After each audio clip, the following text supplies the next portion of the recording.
Black Star Network is here. Hold no punches! I'm real revolutionary right now. Support this man, Black Media. He makes sure that our stories are told. Thank you for being the voice of Black America, Roland. Stay black. I love y'all. All momentum we have now, we have to keep this going. The video looks phenomenal. See, there's a difference between Black Star Network and Black-owned media and something like CNN. You can't be Black-owned media and be scared. It's time to be smart. Bring your eyeballs home. You dig?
Folks, it's Tuesday, May 5th, 2026, coming up on Roland Martin Unfiltered, streaming live on the Black Star Network.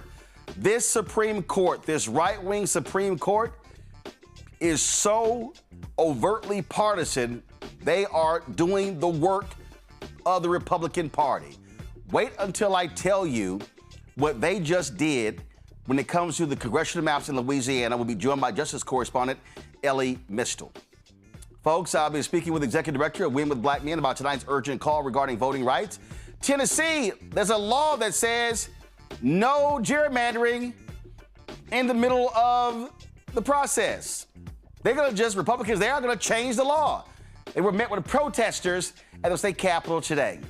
Florida Democrats have filed a lawsuit against the congressional map that Governor Ron DeSantis has signed into law. Also in Alabama, protests there as they are trying to get rid of 2 black congressional districts. Also, Bishop William Barber will join us to discuss the GOP's war on Black America. And in tonight's Black Star Network Marketplace segment, we will feature a revolutionary product for women's period care. It's time to bring the funk. I'm Roland Martin Unfiltered on the Black Star Network. Let's go. Whatever the miss, he's on it.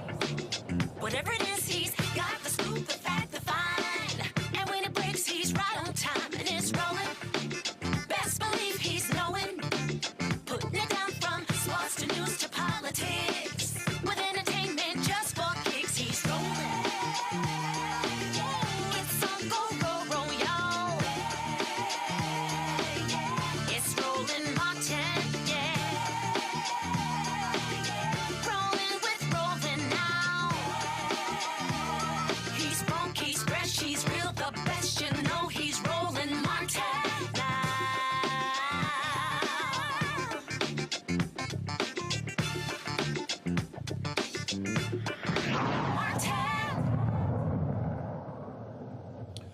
So, Supreme Court Chief Justice John Roberts says he doesn't like it when people look at the Supreme Court as being too partisan, saying that people have to respect the court.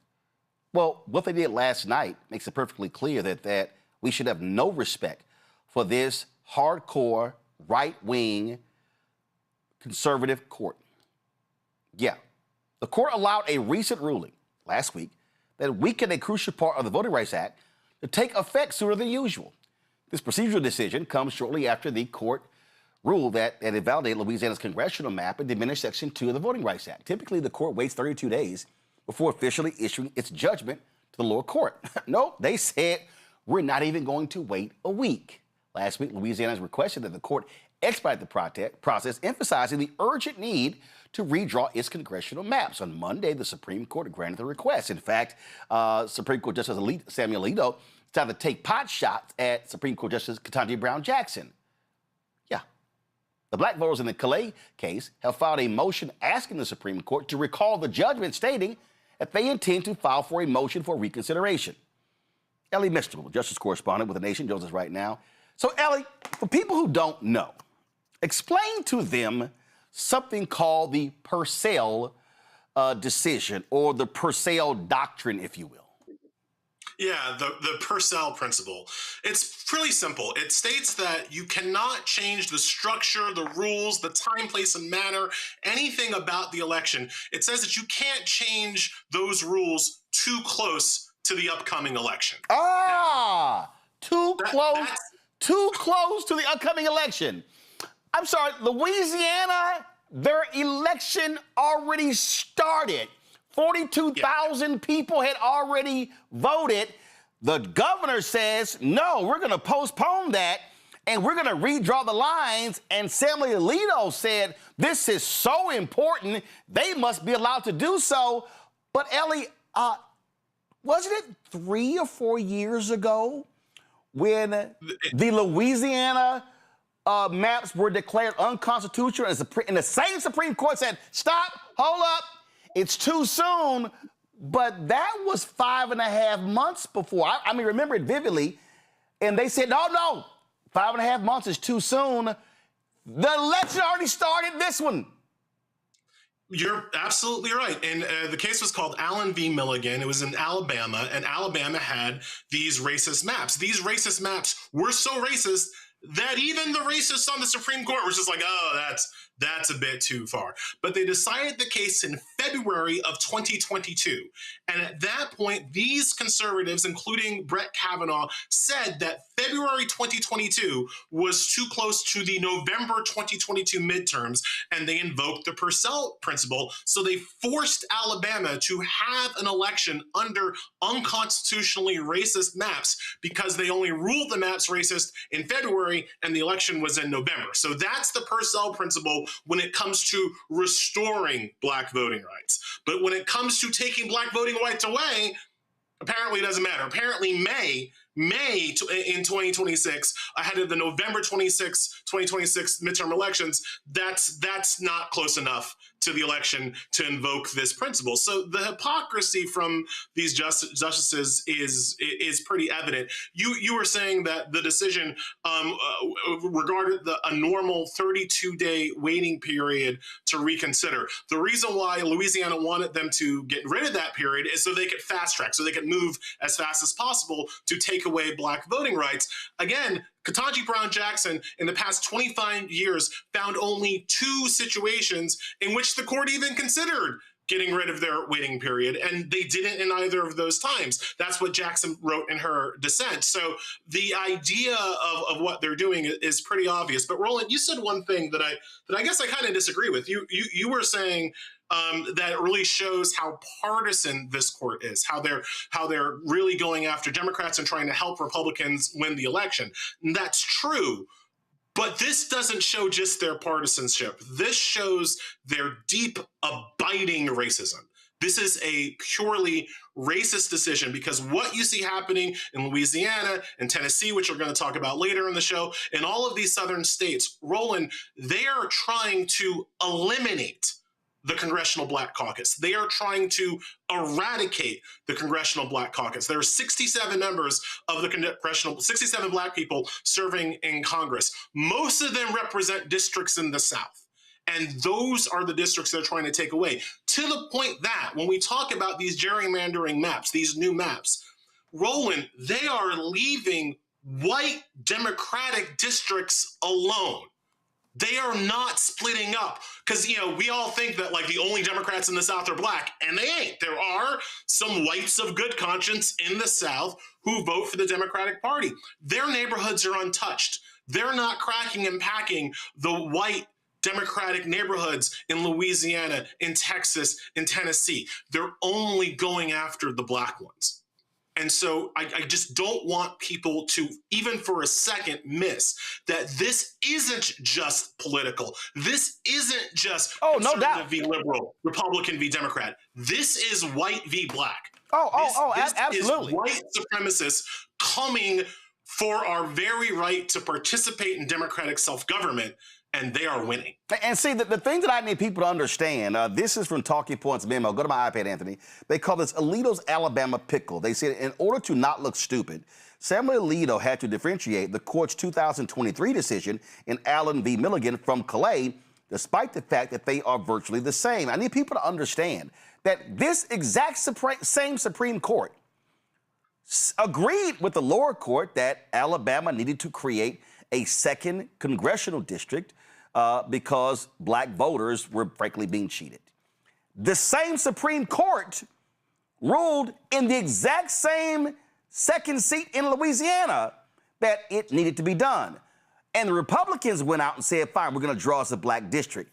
And then they said, okay, so now we're going to draw the Black district, and then now we're going to take the same district, same seat that they made us draw, and now we're going to sue to get it completely overturned in Alito and Clarence Thomas and Roberts and Gorsuch and what's the woman's Comey? Kavanaugh and Barrett went, oh yeah, you know what?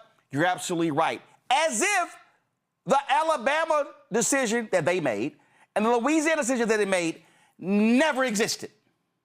Yep. That's what happened. And remember, what the litigants in this, the people suing on behalf of the racists in Louisiana, were a group of white voters who were arguing that they had a constitutional right to over-representation. And I never want people to miss that. White people said that they were being discriminated in Louisiana because of the second majority-minority district in Louisiana, that was discriminating against white rights. Even though white folks only make up 60% of the population of Louisiana, the white folks there were arguing that they had a constitutional right to more representation than they deserve.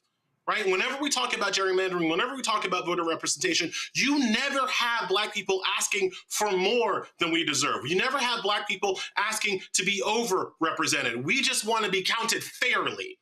But these white folks, they literally are going to the Supreme Court and winning at the Supreme Court on an argument that is based on overrepresentation.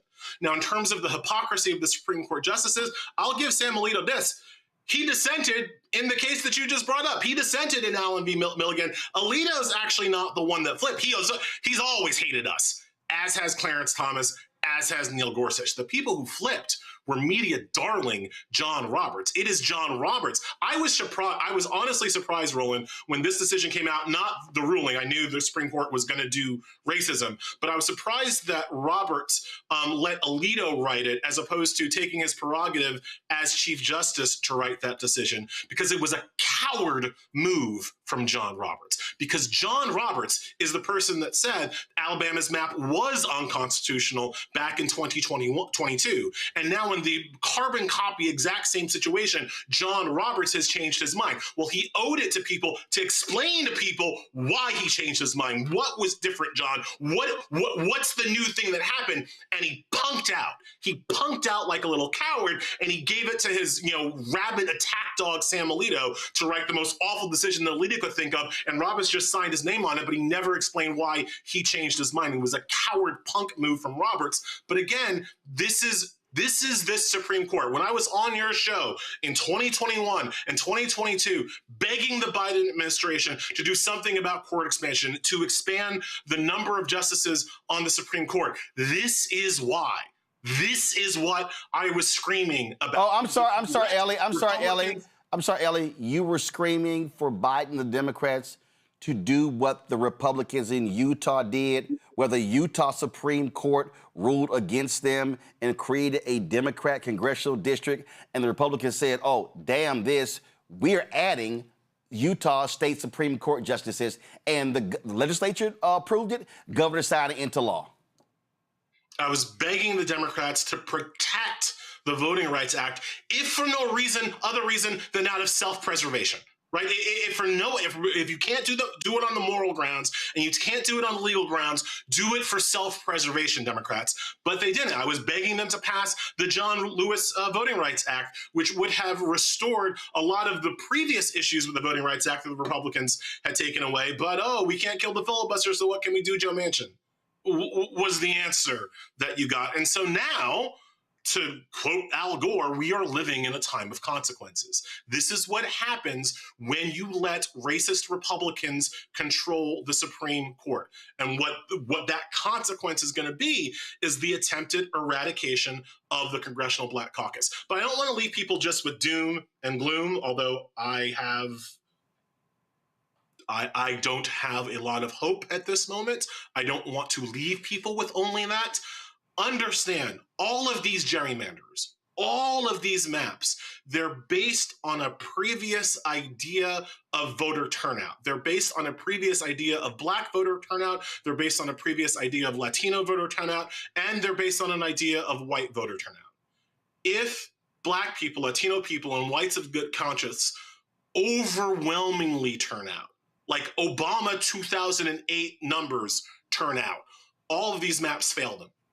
All of these maps fail them because to make the maps, because you can't completely erase the people, to make a majority minority district safe for a white Republican, what you have to do is not only is get just 50% plus one into that majority minority district, you also have to weaken previously strong Republican districts to make the numbers work. Right? And Elie, and this, if you overwhelmingly turn out, you blow up all of their calculations. And it is the only way at this point. And that's why when I call this what it is a GOP war on Black America.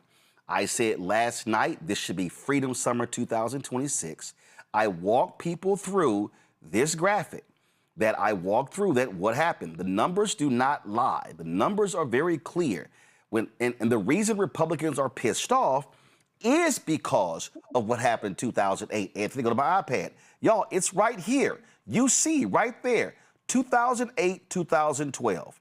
The black line, that's black people. The blue line, it's white people.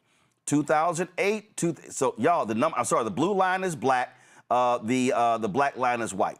And you see right here, 2008, 2012, where you have black people outvoted white people. Now, here's the deal. They pissed off Latinos. Latinos are way down here. Latinos were under 50% in 2008. They exceeded 50% in 2020, went back down to 2024. And what I have been saying, point blank, Elie, is that this right here, this graphic right here, white is black, black is blue. If black people turn out in massive numbers, oh, they're screwed. Because you have to move people. If the South Carolina wants to get rid of Clyburn's district, you got to figure out what to do with a lot of black people. If you in Mississippi and you want to get rid of Congressman Benny Thompson's district and make it GOP, you're going to have to get rid of 40% of black people in the state. If you are in Tennessee and you say, oh, we're going to split Tennessee, split Memphis like we did Nashville, well, those black people, they're going to go in somebody else's district. And again, we can torpedo them at every turn. So this is why I'm saying mass voter registration. This is why I am saying every single week in every single city, in every single southern state, there should be town halls, voter citizenship training, walking people through the issues and getting them to understand that we can kick their asses at the ballot box. And it also means in North Carolina, re-elect Anita Earls to the North Carolina Supreme Court. And in 2028, when those 3 Republicans are up on the ballot, take all 3 of them out at the ballot box. It means Georgia. It means Georgia on May 19th, having those 2 candidates. We had one on last night. One name is Miracle, one name is Jen. Elect them to the Georgia Supreme Court. Yo, this is warfare, Elie, and people got to be on warfare footing. It's the only way. I cannot emphasize enough. There is no more legal recourse. The Supreme Court is showing they ass. All right, they are here to bring the hammer of white supremacy. There are no more lawsuits. There's no more. That avenue is functionally closed. And frankly, there are no more candidates, right? Like we can talk all the time we want in the off years about how we need these candidates and that candidates and better candidates and better, and it doesn't matter at this point.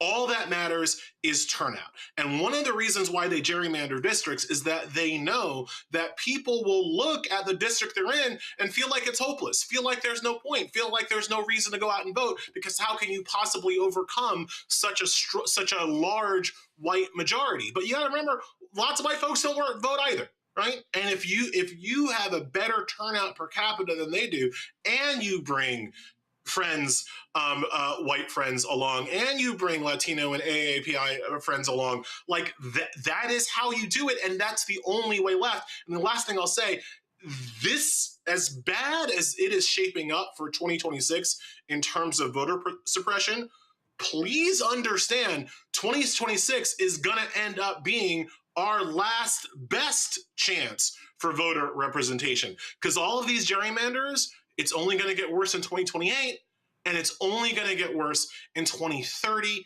after the next census, when they have a normal redistricting. The 2030 census will be the first census where they will be able to do normal redistricting without the restrictions of the Voting Rights Act. So it only gets worse from here. If you can't win here, if you can't win now, if you can't win in 2026, it only gets worse going forward. And Elie, this is also why finally you have folks waking up. Democrats in New York, you have to run the table. Democrats in Illinois, run the table. To that asshole Senate president in Maryland, get your ass in gear and stop protecting that one Republican seat because they don't give a damn about one Democratic seat in other states. It means California, yeah, go for a 52-0 map. That's what you do. Yep. It's absolute hardball. You cannot unilaterally disarm. I know that lots of people on my side of the aisle, oh, gerrymandering, it's so icky and gross. It doesn't matter.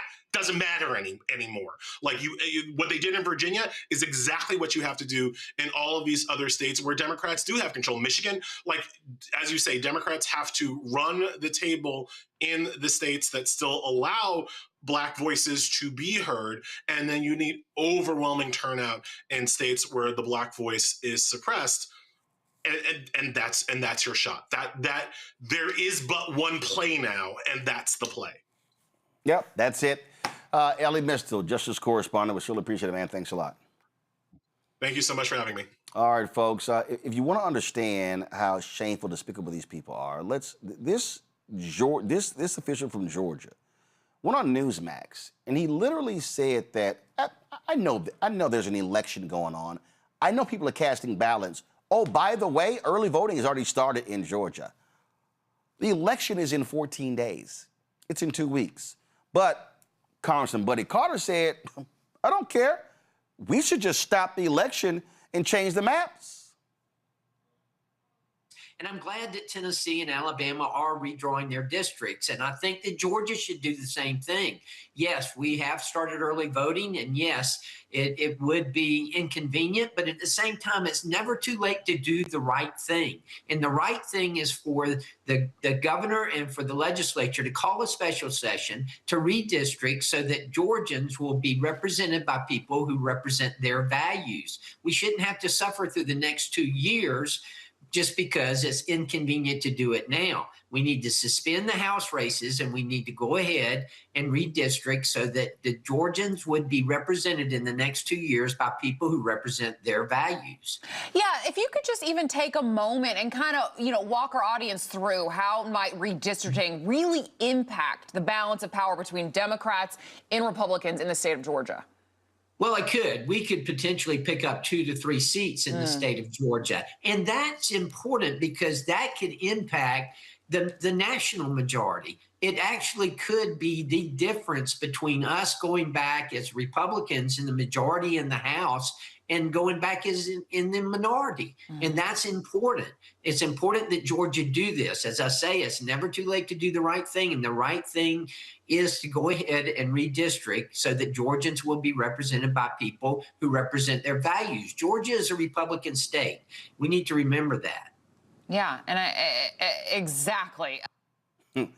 Georgia is a Republican state, as if Democrats don't exist. Oh, by the way, as if your 2 United States senators right now are not Democrats. Randy Bryan's entrepreneur, author, speaker, creator of The Truth in Game, joining us from D.C. Dr. Mustafa Santiago Ali, former senior advisor for environmental justice at the EPA, also from D.C. Nicole Robinson, political law attorney and strategist, also from D.C. Glad to have all 3 of you here. Mustafa, I'll start with you.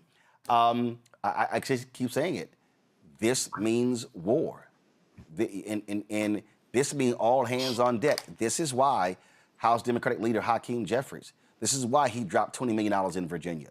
This is why he is funding the effort in New York State as well. Democrats have got to stop playing this wonderful, nice, cute, let's all get along. No. This is called being Bumpy Johnson ruthless. Yeah, most definitely. We actually break this down. This is about the erasure of Black power. Every time that we begin to make some strides, then they start to implement these types of things. If you look at the Congressional Black Caucus that Elie had raised there just a moment ago, we've got some of the highest numbers that we've had in a long time, that of folks who are representing our communities. And that power translates into being able to make sure our air and our water is protected, that that we're making sure the care and housing and transportation is affordable and accessible. So folks really have to understand why this is so incredibly important. So when they do the gerrymandering, what they're doing is they're, trying to take away the small amount of power that we have and the resources that are tied to that. And that's why, when you talk about this current war that's going on, it's so incredibly important to actually not only pay attention, but get engaged, because you are literally making a determination of what your future will look like. And does your vote have any power to actually help move in the right direction? Oh, absolutely. And when I look at this here, Randy, we talk about DEI. I mean, this Supreme Court says, hey, we want power for white people.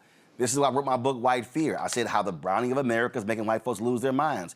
I warn everybody of this. I warn that these people are going to cement white power, and this is exactly what they are trying to do today. Right.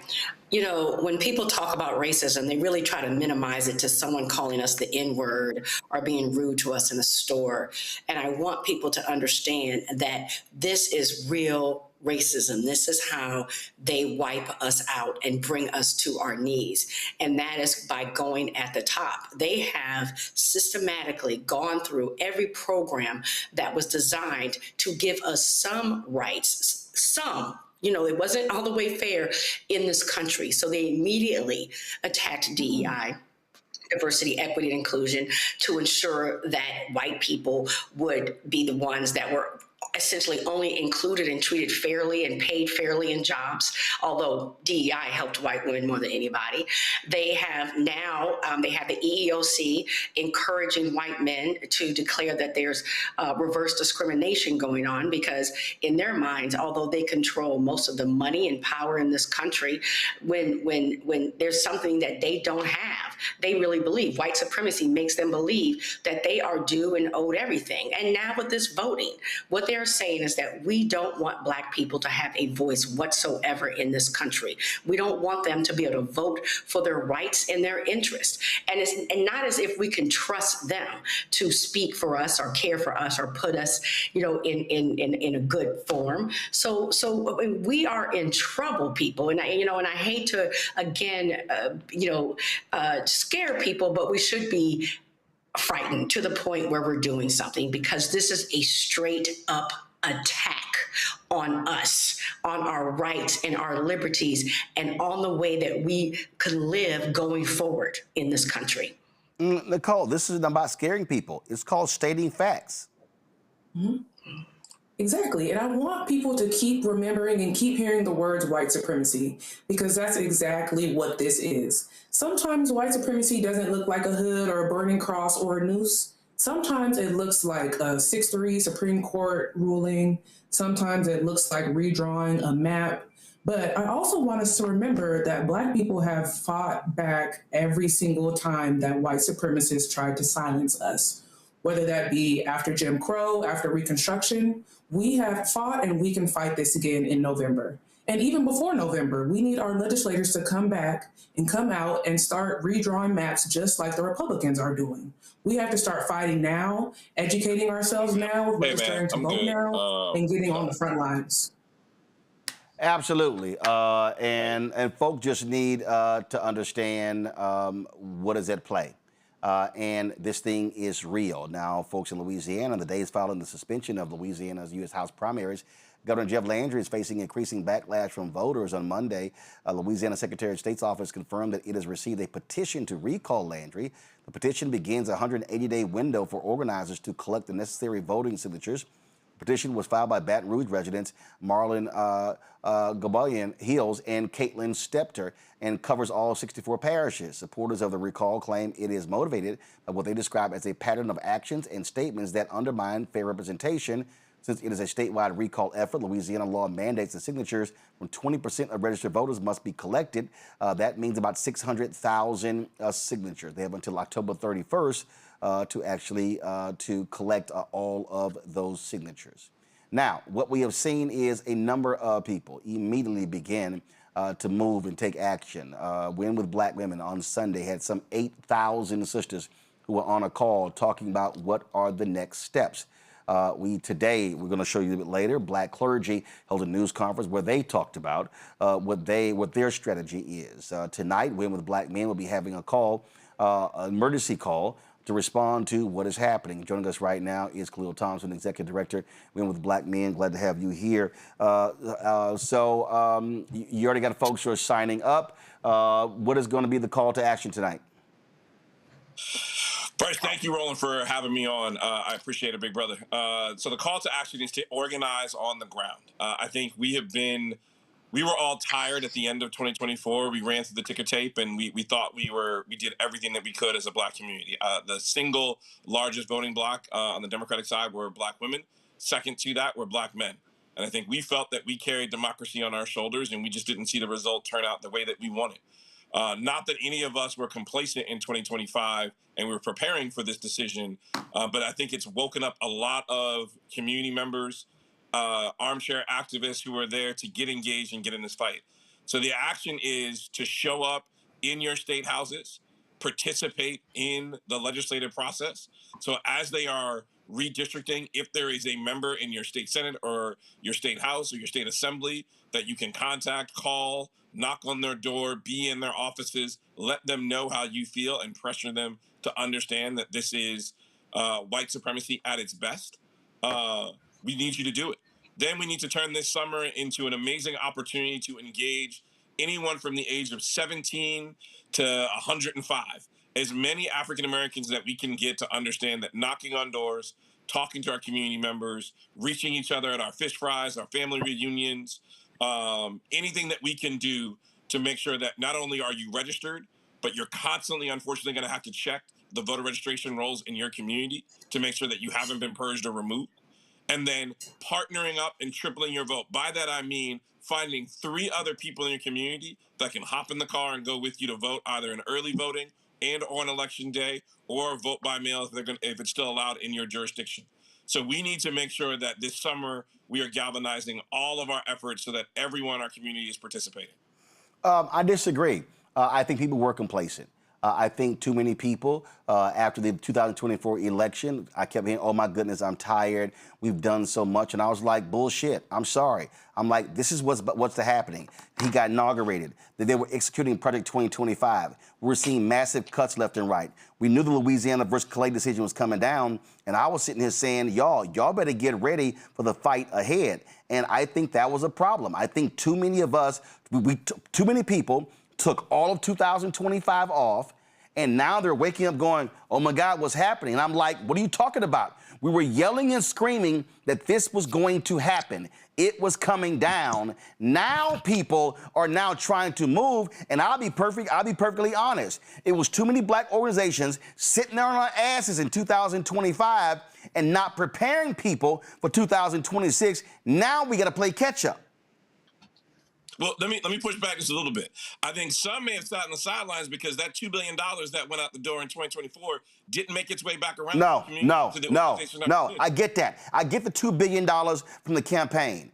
But guess what? There were other campaigns.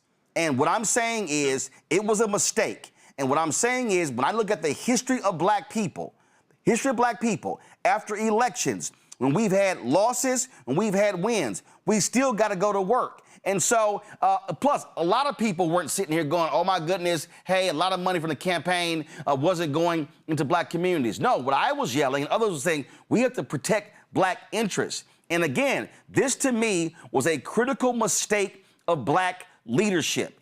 There were people who were just like, oh, my God, I don't know what to do. I mean, look, it took Democrats in Congress 9 months to figure out a coherent message. And so I just think that this is a perfect example where Black leadership has to understand win, lose, or draw, we stay active. It's a 365, 7-day-a-week game that we have to be focused on. And people were saying, I want to do something. Where do I go? And Khalil, I'm just being straight up. A lot of Black groups took off the year and people were saying, what do I do? Now, they now have to get activated, and now we have to rush. It's now May. We got June, July, August, September, October for the election. We got 5 months. That's why I'm saying that's on Black leadership.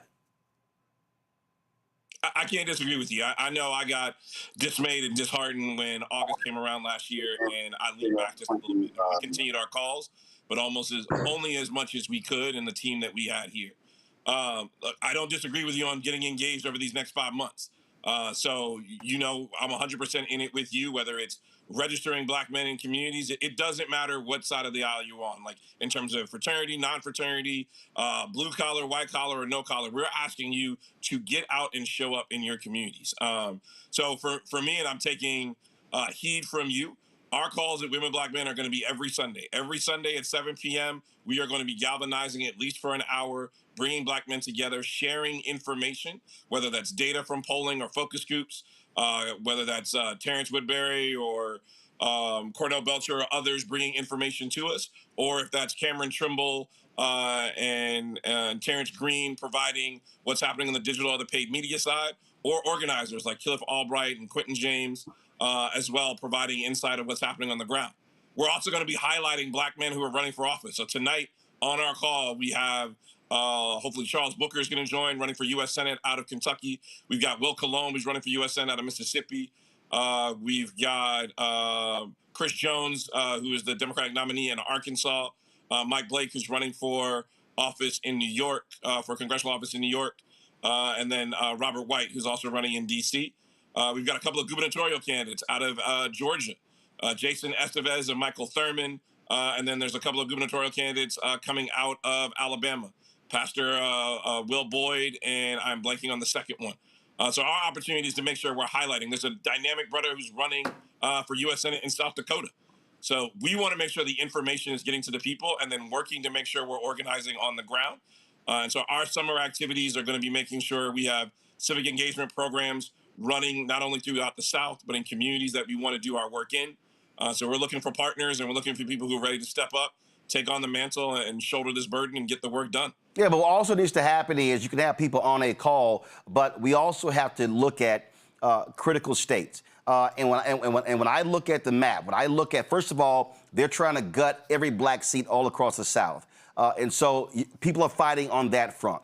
The other front is this here. When you look at the United States Senate, who's going to be able to control the Senate? And I keep saying to all those simple Simon Yahoos, look, y'all are nonpartisan, that's fine. But here's the fact of the matter is this here. The Republican Party, there's a war on Black America and control room. I don't understand why my graphic is not on the damn screen like it was last night.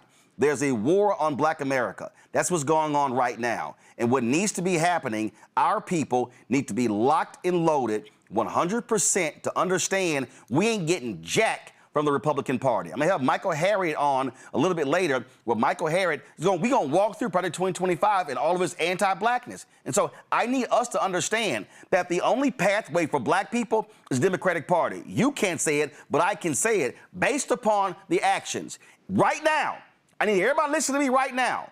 There's only one party that is trying to decimate Black political power. That's Republicans in South Carolina, in Tennessee, in North Carolina, in South Carolina, in Georgia, in Florida, in Mississippi, in Alabama, in Texas, in Arkansas, all throughout the South. That's what they're doing. And so some of y'all can listen to Umar Johnson and y'all can listen to some of these other people. You can listen to Stephen A. Smith talk about, I wish all of us would vote for Republican. But the party that is attacking everything Black is the Republican Party. They are the enemy of Black America.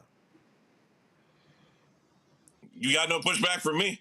I know our organization is nonpartisan, but I vote Democrat every single time I go into the ballot. Now, does that mean it's perfect? No. Does that mean I want to hold them accountable? I think you said something really tremendous at the beginning of the segment where we lean back. I don't. I'm going to hold, as I said in 2024, this is a job interview for that people are applying for. And if you're not meeting the grade and you're not doing the work, then we've got to replace you and find somebody else who will get the job done.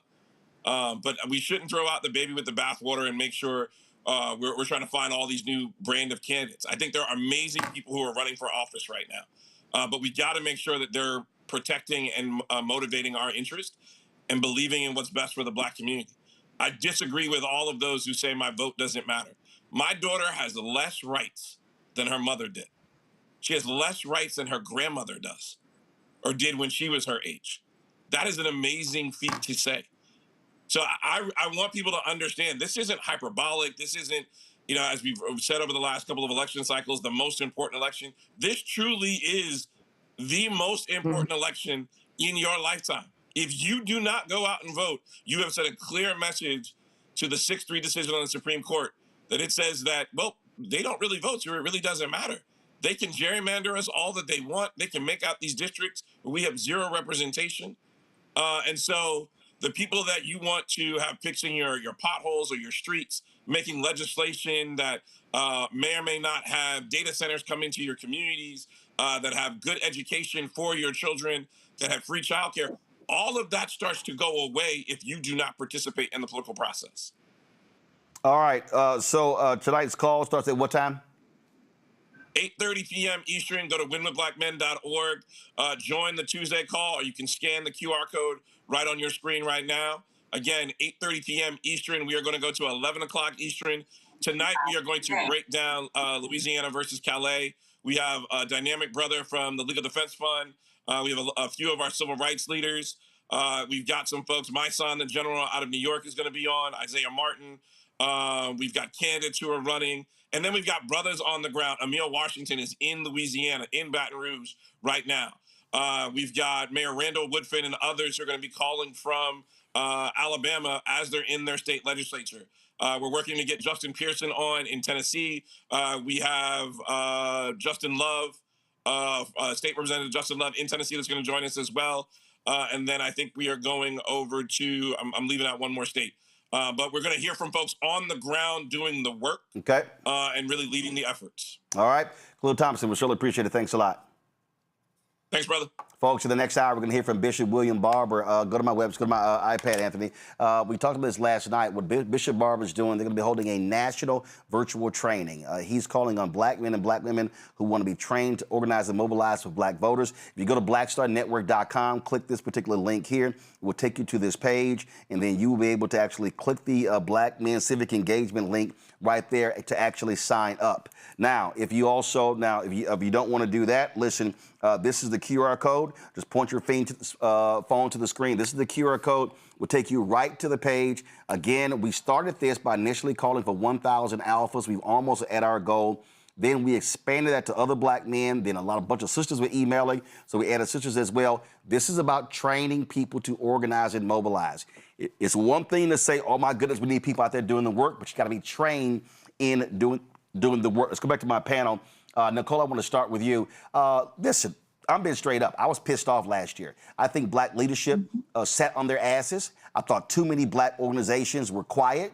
I thought they were having internal conversations. I thought there were too many black people, especially millennials and Gen Z and Gen Alpha, who were sitting there going, oh my God, I'm tired. Oh my God, I'm tired. It's just we had to do so much work. And I'm like, they sound like a bunch of whiny asses. And I said it then and I'll say it now, because we were yelling and screaming on this show every single damn day. Yo, y'all need to see what is coming. And too many black folks took it easy, and they said, we going to sit this one out. We're going to see, we'll let y'all, what y'all do. And I was sitting there going, hell no, because I knew who was on the menu, and it was black people who was on the menu. Exactly. And we knew that even before President Trump was elected. Kamala Harris tried to warn us about Project 2025 so many times, but nobody took it seriously. In fact, black voters turned out for President Trump. And then after he started delivering on Project 2025, people want to start acting surprised, like we didn't know that was going to happen. And it's unfortunate, too, because once we saw that federal workers were starting to get fired, that he was launching all of these executive orders against DE&I, that should have been the starting point for people to get activated and recognize that something worse was going to happen. But it took us up until this point, up until the Supreme Court said that black votes don't matter, for people to start paying attention. But I mean, my hope for the future is that people stay activated and they don't get distracted by shootings and discussions about ballrooms and all the other things that Trump is trying to distract us with, and that we stay mobilized and get ready for this fight in November. And Randy, here's the deal. What I kept saying to people is, I don't want to hear this crap. They're like, oh man, you should be going there. And then you also had too many Negroes who, man, they calling me a shield. You should say, man, go tell them to kiss your ass. I mean, politics is politics. And when you look at the map, it's real simple. There are two parties in Congress, Democrats and Republicans. There are two United States senators who are registered independents, and knew what they do? They caucus with the Democrats. So I'm like, I'm not sitting here having this philosophical discussion about, because guess what? I ain't seen Jill Stein issue a goddamn statement after the Supreme Court decision with the VRA. We ain't seen her ass. And so this is what I'm talking about. Listen, when I say this is war, this is war. What these people want to do, they want to lock in white power for the next 50 to 100 years. And I need a Gen Z and a Gen Alpha to understand they want Alito and Thomas to retire this year so they can replace them with a Supreme Court justice who's 40 or 42 years. Clarence Thomas this week has hit the mark as the second longest serving Supreme Court justice in American history. He was appointed when I was in college. And so folk need to understand this ain't no game. They know what they're doing, and they are trying to say, yeah, we gonna lock y'all out for another 100 years. Damn what y'all accomplished the last 60. Right. You know, it's like people in the middle of a gunfight when I have a conversation about the legality of guns. We're in the fight. They're shooting us right now. So we cannot have a philosophical conversation about guns. Maybe after we get through this and we survive. And so that is what's been happening right now, is that you have these detractors who are saying, well, I don't believe in the two-party system. And, you know, people like Jill Stein, who we only hear from once every 4 years. Like, where is she? She doesn't show up whatsoever. And they want to have these conversations. And I always tell people we have to function as it exists right now. And there are two parties that have a chance of winning. And let me tell you which one, as we keep saying, is not attacking purposefully, strategically, and unfortunately very effectively Black people. We got to get on it. And when you talk about the Supreme Court, I don't think people understand, or hopefully they're seeing right now, sadly, the power that the Supreme Court has. And it's not an every 4-year thing. I think they're in there an average of 28 years. They're there a long time. And so when they're in there, they completely set up the way we live. Since in this short time, in what I would call Trump's Supreme Court, women have lost their right. Black people have lost their right. Anyone who considers themselves an immigrant have lost rights. It has been set up essentially to give white men all the power in the world that they already didn't have. Right. Because let's not say that they were suffering, that they already did not have. Right. It is a good, yes. Well, the thing for me, Mustafa, is this here. It's a lot of Black organizations who all of a sudden are sending out fundraising emails. I ain't having them on the show. See, my whole deal is, if you ain't been out here doing work, I'm talking about on the ground work, I'm sorry. Don't come talk to me right now. And this is my problem. This is the problem that I've been talking about. As a matter of fact, the book that I'm working on speaks to this. Black people, I heard it all across the country. I've heard this across the country the last 20 years. But I really heard it last year. Yo, Ro, what we gonna do? What we gonna do? What's the plan? How we gonna fight back? Who's leading? Where are our organizational leaders? And many of them were silent as hell, scared to protest, scared to say anything, scared to do anything because they might lose their corporate funding. To the folks who were holding on to their DEI money, it was like, I ain't saying nothing. I ain't going to say nothing. We're going to lose them checks. That's what was going on there. And now all of a sudden, we're about to see a third of the Congressional Black Caucus wiped out. No, almost half of the Congressional Black Caucus wiped out. We're about to see state legislators, county commissioners, city council members, school board members, you name it, wiped out. And so I'm going, oh, now y'all want to get involved? What have I been saying for the longest? We got to be sitting here informing, educating, enlightening, and empowering our voters every single day. You don't wait till November, you do it the year before, and you do it the whole year. And then come January, between January and that primary, you again have a strategy there. Then you're getting them registered. And then once you get them registered, when is the last day to register? And then when is early voting started? How do we get them to the polls? How are we driving them there? That's called a strategy. I'm like, let's stop waiting and hoping until he shows up. Black people have been saying, where are our leaders and where's the plan? And too many folks been sitting their ass down, chilling, popping their fans, where the fans at, and doing boots on the ground, as opposed to doing the real work. Well, you know, we've often utilized the quote that all skin folk ain't kinfolk. And sometimes they actually are the ones that are in leadership inside of many of our organizations. So we need to be very honest about that. we need to also be very honest that, we got a whole lot of people who like to talk a good game, but when it comes time to doing the work, they don't show up. They're not at protests. They're not at strategy meetings. They're busy having corporate conversations. And yes, I understand you got to keep the lights on in your organizations, but your organization's got to be doing something to make sure that it is protecting and uplifting Black folks. And if not, then we don't need your organization or we don't need your leadership. In this moment, let's be very clear that what we see currently going on is not something that just started over the last few years. You can go all the way back to Newt Gingrich and those folks and the strategies that they were putting in place to be able to revamp the government, to make sure that various laws that were a part of the social safety net were weakened. And you're seeing all that play out now. So we have to get engaged. We have to make sure, as we've talked about since the first day I came on this show, that we have to make sure that we're understanding the power that exists inside the courts and making sure that we are making sure that there are judges who are there who will make sure there's real equality and how the law is being implemented and how it is being evaluated. We got to make sure that there are folks who are sitting in these seats of power inside of governments from the local level all the way up to the federal level who have control over grants and contracts, that they're coming back to our communities.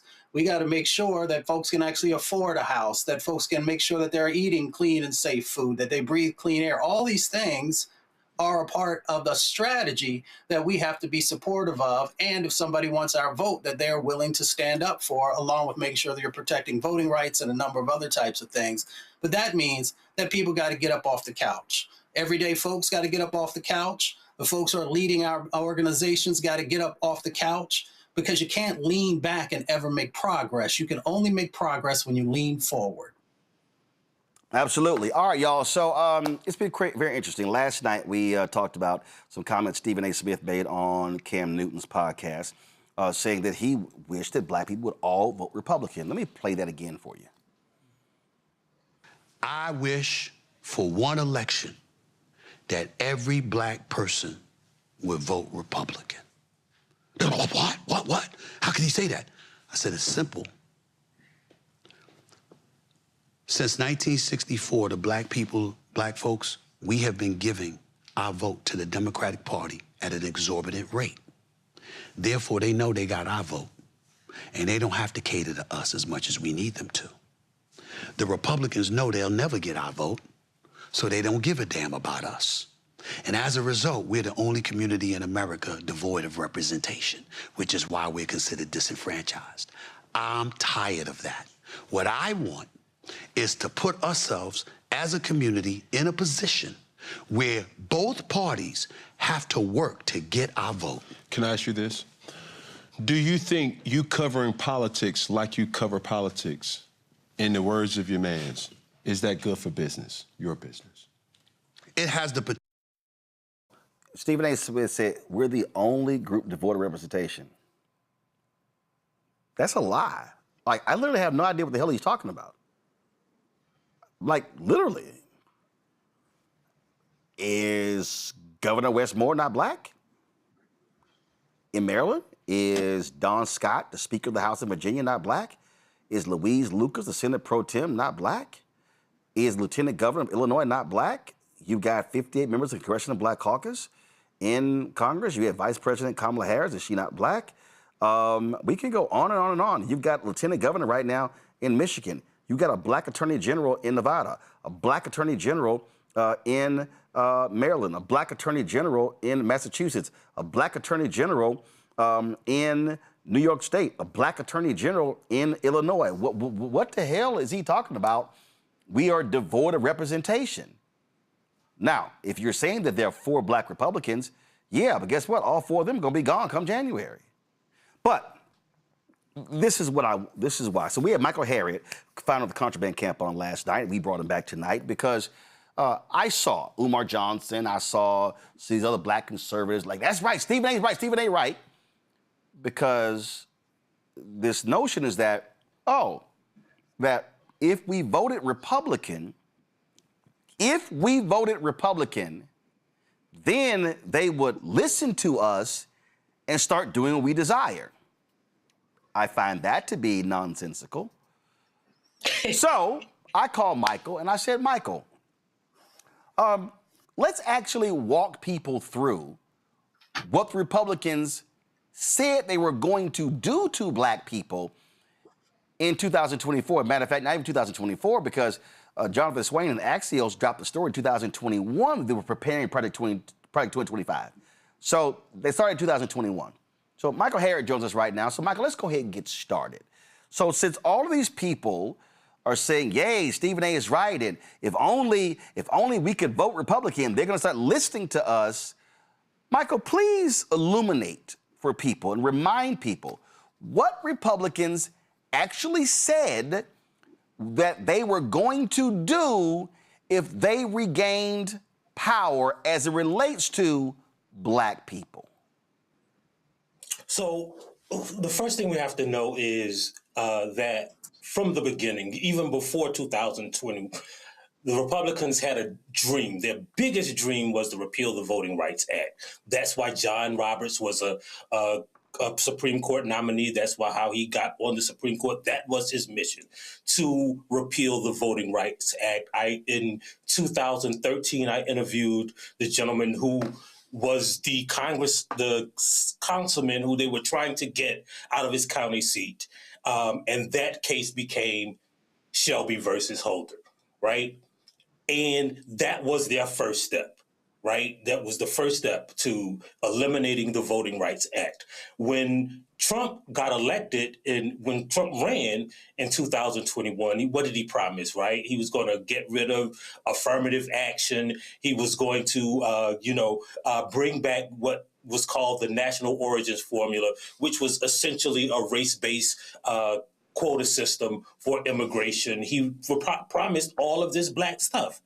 And apparently in 2020, Stephen A. Smith thought that's who he was voted for. And it's important to know that I went and attended a lecture at the University of Alabama, Birmingham in 2013, and Stephen A. Smith was saying the same stuff, right? So if Stephen A. Smith had his wish, every black person in America would have voted for Donald Trump, right?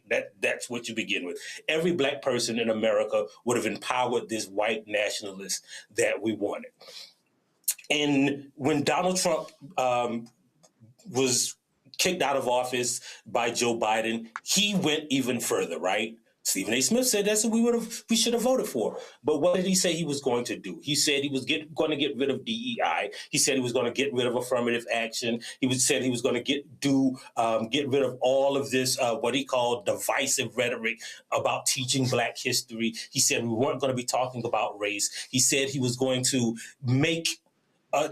give drug dealers the death penalty. Right? He said he was going to create these camps for homeless people. He said he was going to repeal every equality that we had in the housing sector, right?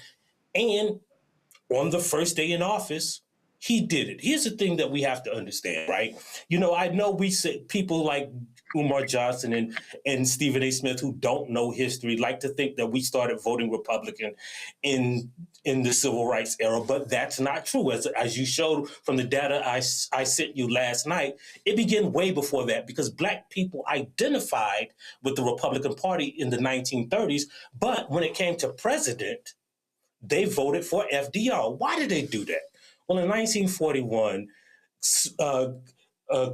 FDR asked Mary McLeod Bethune to get her the smartest black people he could find.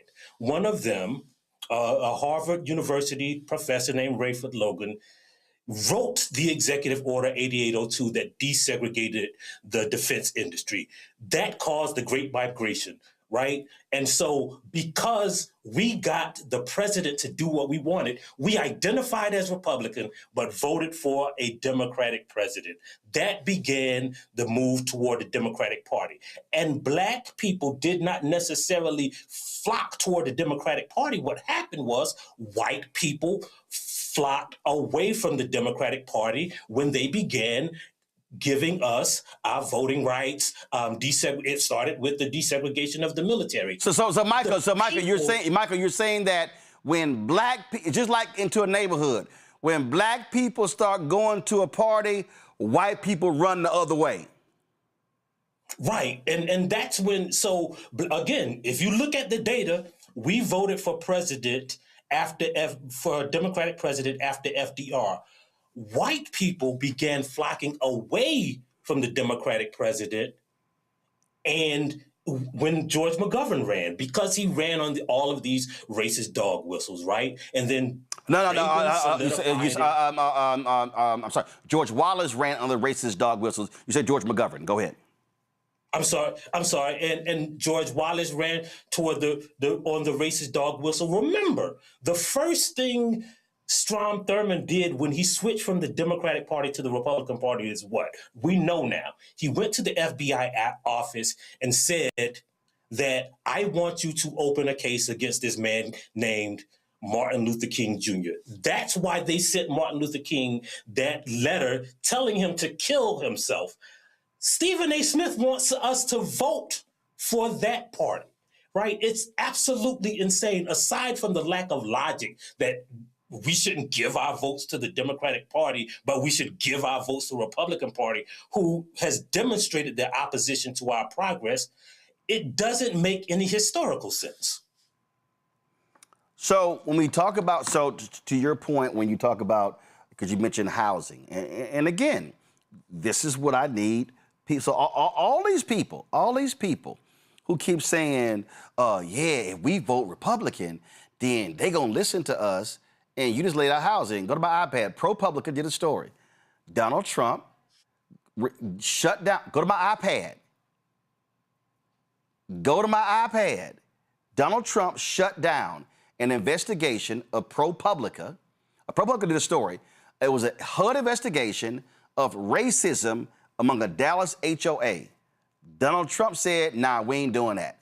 Black people in Cancer Alley, Louisiana, were protesting and were suing what was taking place there, where they were dying because of the petrochemical plants.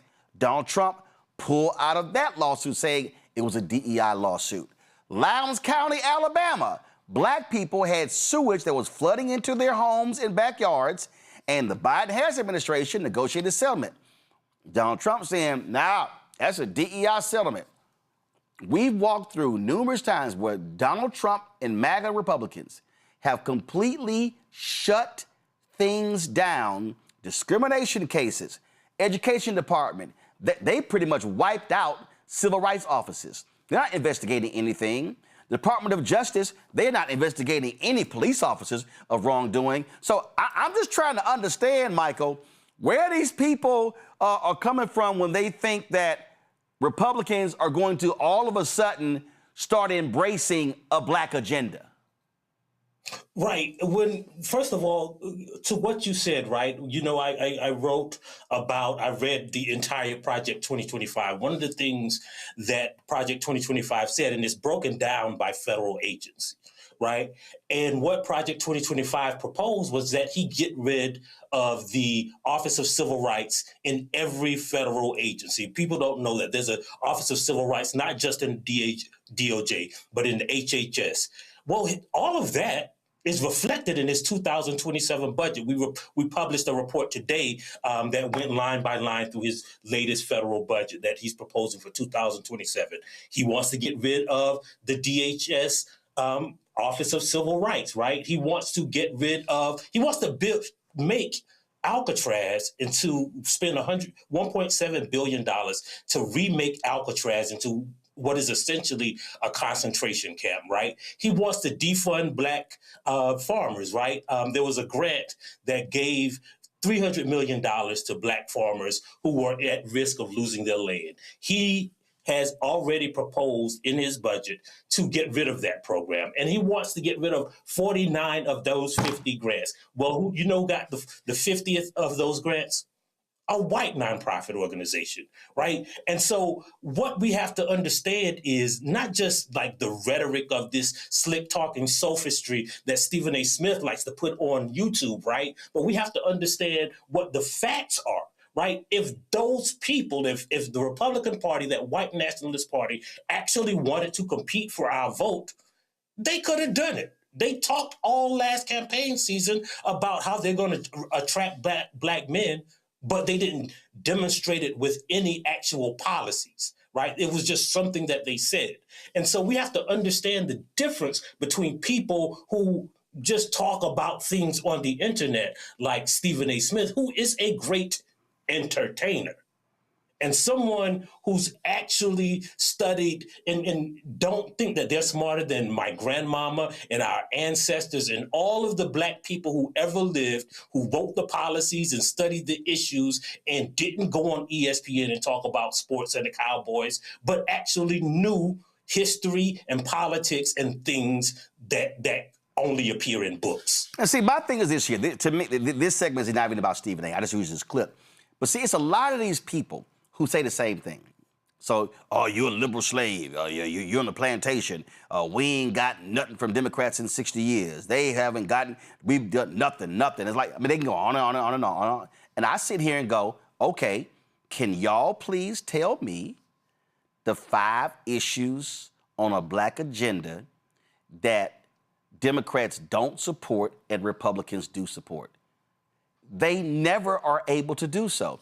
So what happens, Michael, is that these are the phrases. Stephen A. used one of them. They pay us lip service. Okay, what does that mean? They ain't done nothing for us.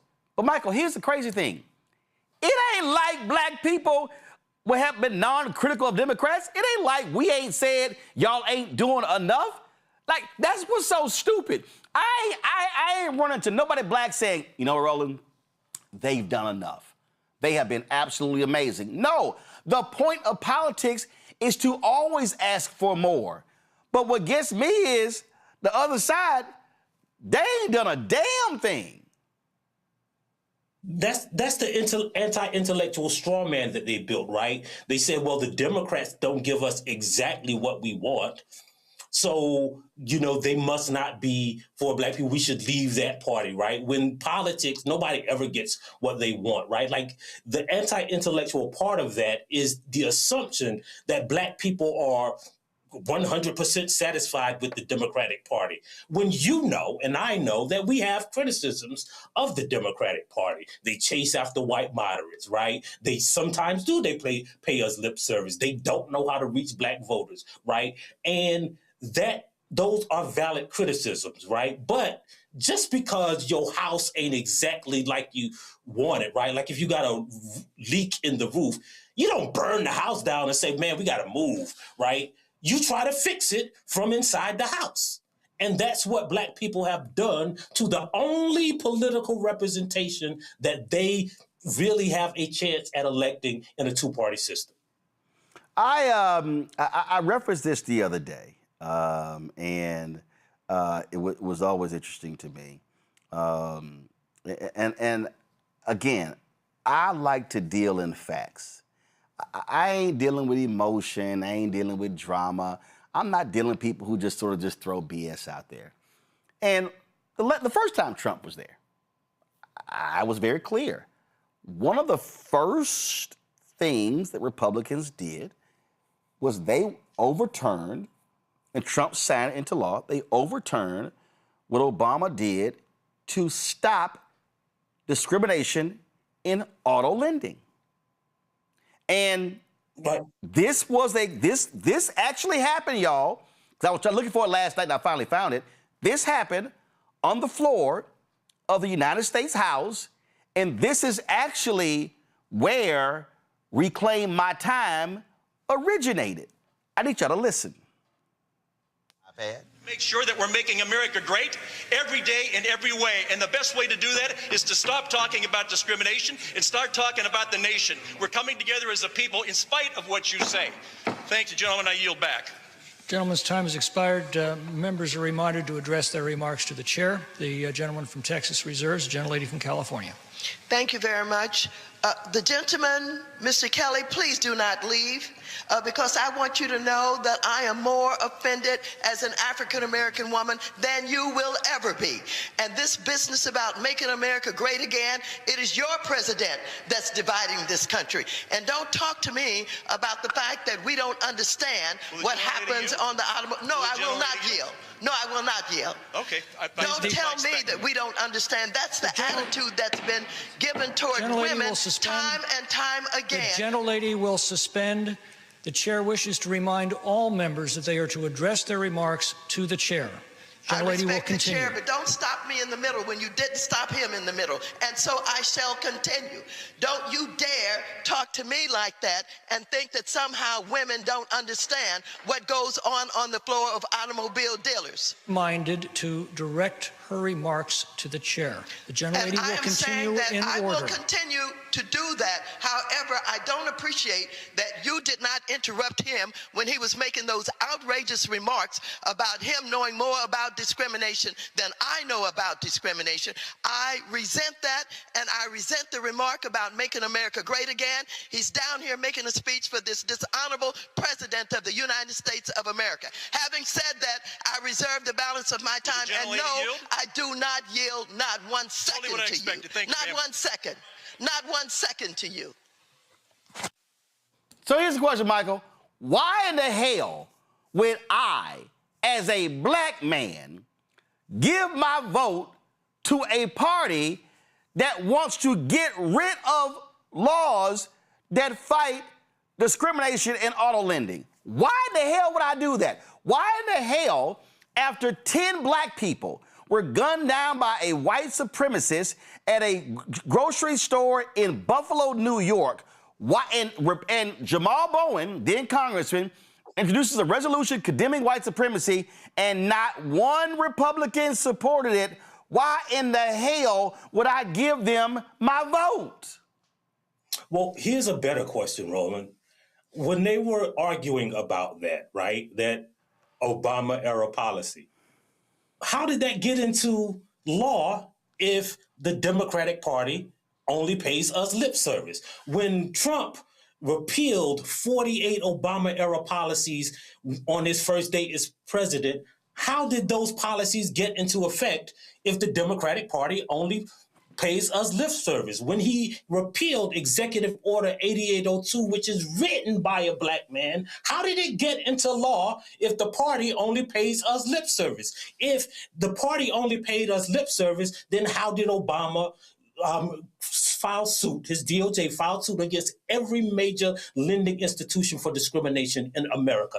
If they only paid us lip service, then how did we get the dear colleague letter on the department from the Department of Education warning school districts that, hey, we're going to sue you if you keep disproportionately punishing black kids? Like, if they only pay us lip service, if they don't do anything for black people, why do they got to repeal the laws, right? Like, where did the laws magically come from if the party only pays us lip service? Yeah, and the other thing is this here, this is what I would love. And again, I would love for Stephen A. or Umar or any black conservative, what's that silly Negro, Vince Ellison, whatever his name is. I would love for any of them, to explain to me how is it that black-owned businesses received $10 billion in federal contracts in the last year of Biden-Harris. And let me be real clear, that's 2%, and I ain't happy at all about 2%, but it was $10 billion and it was a record number. We're now down to 1.2% under Trump. So again, why would I, as a black man, give my vote to a party that does not want black people to get contracts? Why would I do that? Well, not just doesn't want black people to get contracts. They repealed the legislation and the executive orders that allowed black people to get contracts. They repealed the legislation that, again, created the biggest demographic shift in American history. That came from Executive Order 8802, which is gone now, right? They repealed the affirmative action executive order, which was written by Hobart Taylor Jr., a black man, right? They're repealing the executive orders and the legislation that we created. And we are expected to vote for those people? Like, the only thing that explains it, right, is that there's only one word to explain it that's created by the generation after mine. They gotta be ops, man, right? They are opponents. They are our opposition. They want us to vote for people who oppose us. There's only one logical explanation, that they are our ops.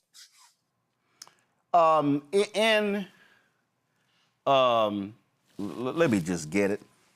Y'all stay right there. In my studio, I'm gonna need y'all to put this back on the wall when I'm done. In my studio, go wide. I know exactly what you're getting. Go wide. Come on, go wide. Y'all, I got 3 cameras right here. Switch to a wide shot. What we doing? Okay, I don't understand why the camera not wide. Anyway, so y'all, thank you. That's the shot I wanted, please.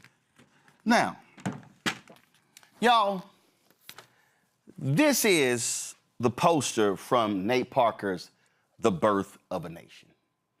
And when I saw this poster, I said, Nate, you got to send me an autographed copy so I could put this in my studio. And y'all notice in this poster, the noose around his neck is a U.S. flag. That, Michael, to me, is the equivalent of us giving our vote to the Republican Party. We are voluntarily lynching ourselves. We are voluntarily screwing ourselves. Onyx Impact put together a report dealing with the budget, it's called the Blackout Report. And go to my iPad. You see it right here. So we've lost some $3.4 billion in federal grants. 591 black books banned across 21 states. We've been wiped out thousands of jobs because MAGA's been targeting black people.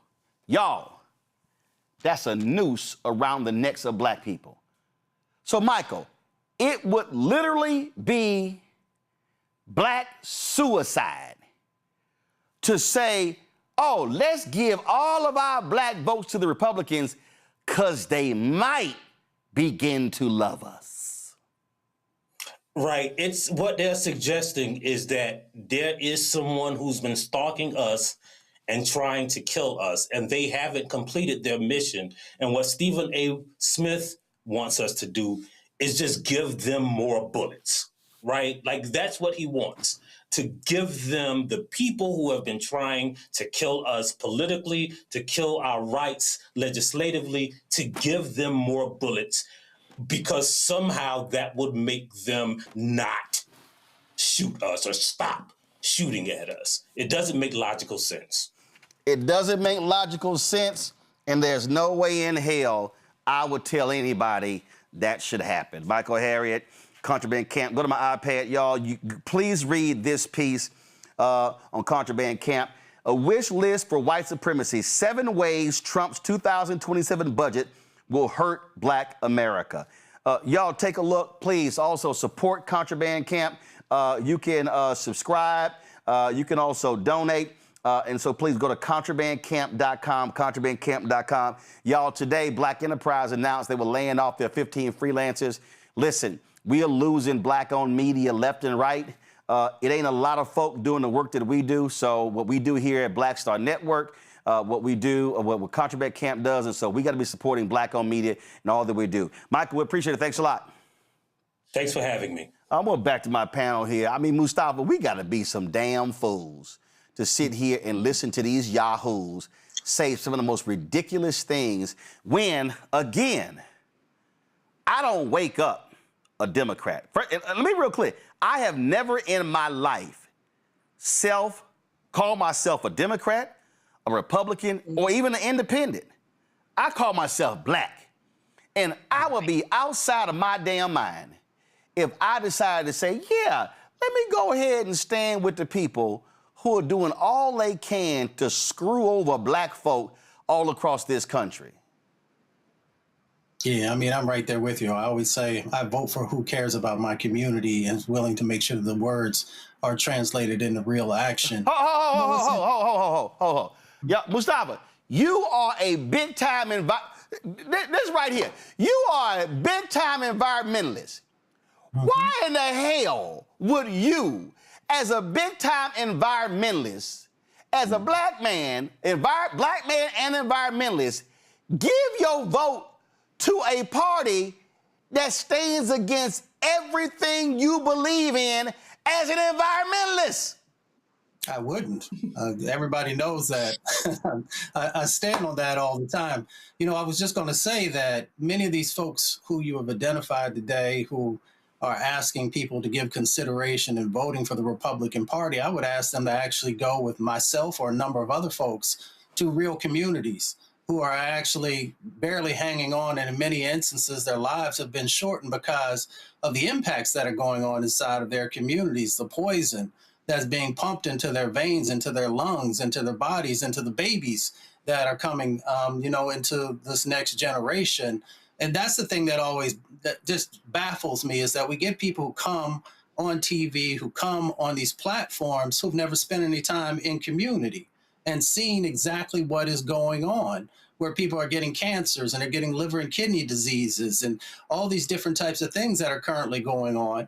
And that's why I say that I give my vote to somebody who's willing to actually work on those issues, somebody who's willing to put the dollars back into community, where we've been under-resourced for decades upon decades. And that's what we have to get to, is because these people will make these broad statements, but they don't talk about Black maternal health and what's actually going on in our communities and who's been willing to make the funding that's necessary for us to begin to make some gains in that area. They don't talk about what's going on with Black farmers and how we have less and less land, and that means we get less and less fresh food. They don't talk about what's going on in the grocery store because they're so far removed from what's actually going on in Black communities. That's why I say you have to earn my vote, and that means that you have to put real action with the words that are coming out of your mouth. Nicole, you are a lawyer. Why in the hell would you, as a lawyer, give your vote to a party who right now won't prosecute a single cop for wrongdoing? You had a jury in Los Angeles convict a former deputy sheriff of beating a woman who was recording, and Donald Trump's U.S. attorney came in, did a post-conviction plea deal, took it from a felony to a misdemeanor. When Donald Trump got sworn in, one of the first things that he did was give a pardon to 2 cops in D.C. who chased down a Black kid who was killed, and they were chasing him unnecessarily. They were convicted by a jury.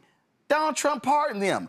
Donald Trump has attacked law firms that have opposed him and then tried to force him to sign awful deals. Why would you, as a Black attorney, vote for those fools? And this is the same party that's supposed to be tough on crime and all about law and order.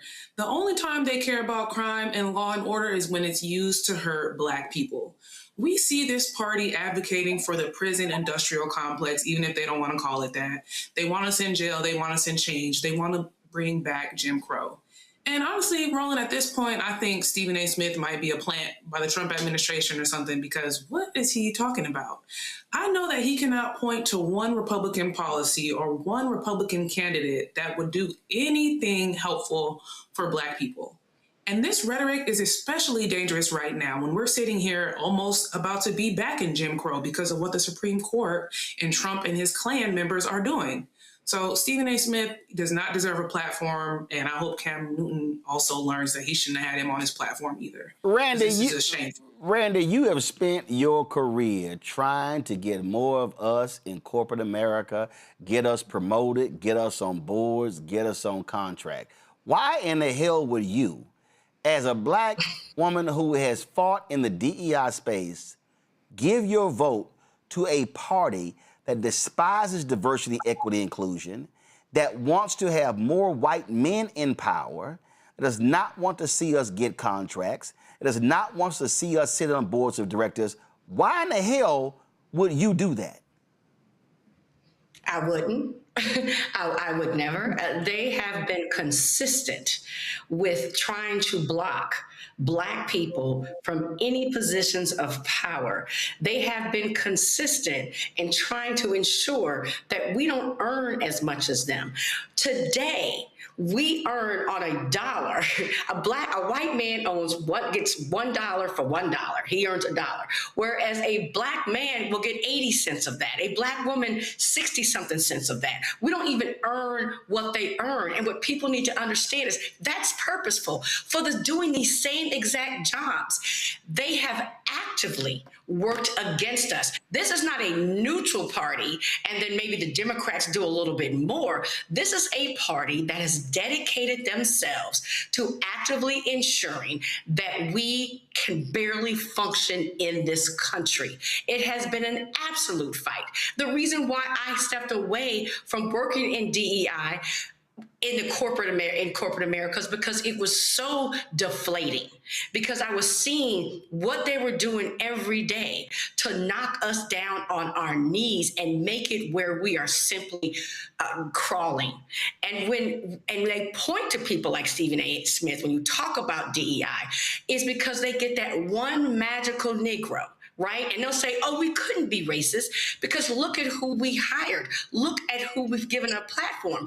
But it's always a person that speaks against us.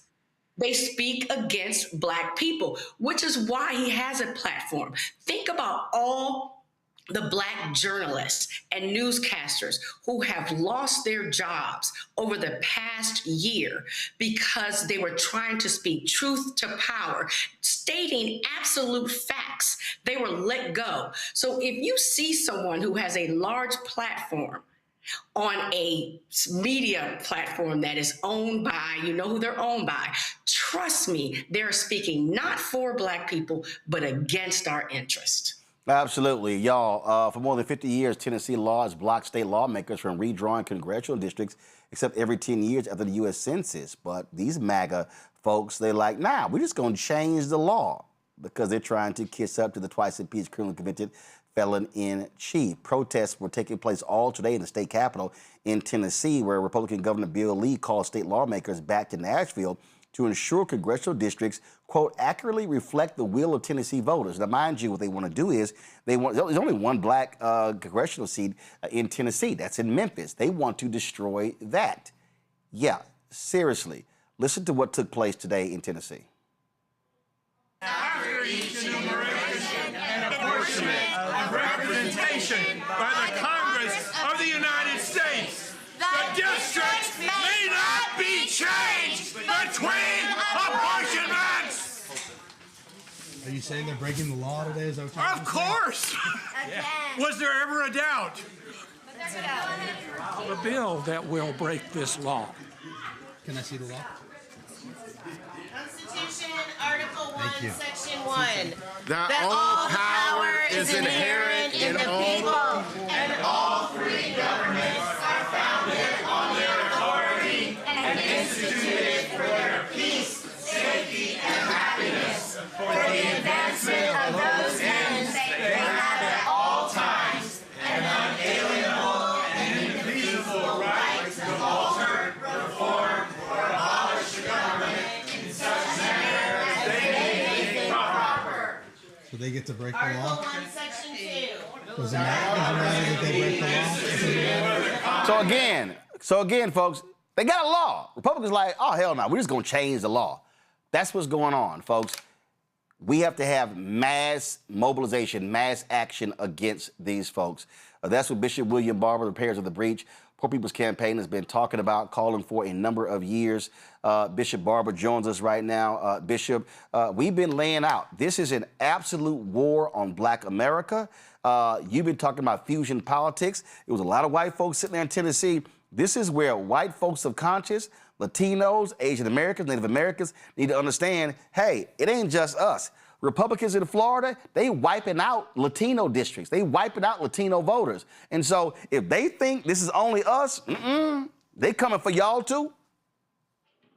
Look, you better believe it. For that tactic, Roland, that you just saw there reading the Constitution is something we train people how to do in the Poor People's Campaign with Repairs of the Breach. I saw some of my folk there, and it needs to be even more diverse But listen, we're in this battle. You and I have been talking about, we are in the battle for whether we're going to have the ending and retrogression of the second Reconstruction or whether we're going to fight our way into a third. And they are intending on undoing the second Reconstruction. You know, let me just say a thing about Stephen A. and I'll move to the other. You and I will debate him and whoever, anywhere, anytime. That's just ignorant, a lot of the stuff he said. And we need to debate him in a place where he doesn't just get to holler, holler, holler, but actually has to talk facts. Because it is dangerous in this time to be throwing out things that are not rooted in history. Do you know, in your audience, that here are some things that if we had not had a diverse Congress because of the Voting Rights Act, here are things that would not have ever existed. The American Rescue Plan that put $1.9 trillion in economic relief to combat COVID would not have passed without a diverse coalition. Infrastructure, investment in jobs, 1.2 million infrastructure. When you talk about this is hurting black, white, and everybody when they want to roll back these laws, the Inflation Reduction Act would not have passed. CHIPS and Science Act that put $52 billion in not only semiconductors, I know it's a little technical, but in research to make sure that our communities are not left behind would not have passed. The Affordable Care Act would not have passed. All of these things passed, and many others, Roland, only because of the gains of the Second Reconstruction, and only because we had a diverse Congress where the Black Congressional Caucus was able to be the conscience of the nation and vote and make sure that things were done. Now, here's one other thing, though, Roland, and you know we talk real.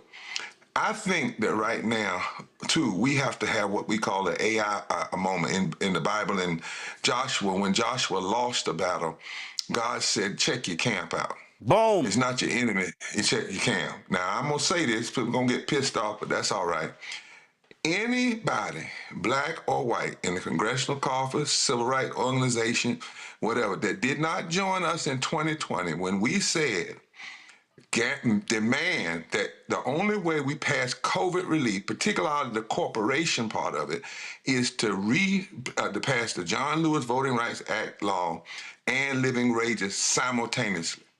There were people that turned away from that, told people not to mobilize, said we'll come back to it. We'll give Manchin what he wanted out of Tennessee. Manchin promised us he was going to do something. And we knew it was a lie then. And there's got to be some repentance. I'm not saying we're going to beat up on folk forever, but we got to own some of this stuff is of our own doing as well. Yeah. Now, once we do that, Roland, we can't have no 45% turnout no more in the black community. No more. We just can't. We can't have the remaining majority black districts that are still existing. You have to run like you are losing. You have to turn up the vote and turn out the vote. We can't have 60% or 50% of our people staying home. Never again.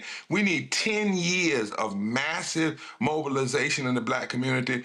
And every politician that comes before us, particularly the Democrats, we need to say, if you get our votes and we give you a majority in the House and in the Senate, what are you going to do in the first 50 days? 50 days. And the first thing has to be a brand new, restored Voting Rights Act that fits this moment. And if necessary, do what Franklin Delano Roosevelt threatened to do, and that is win the presidency and then expand the Supreme Court.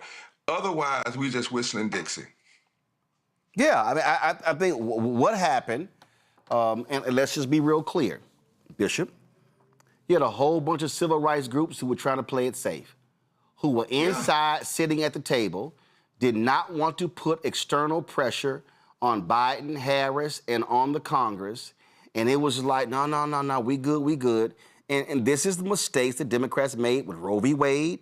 They've now made it with the Voting Rights Act. They were like, oh, no. That's settled law. The Supreme Court is not going to roll those things back.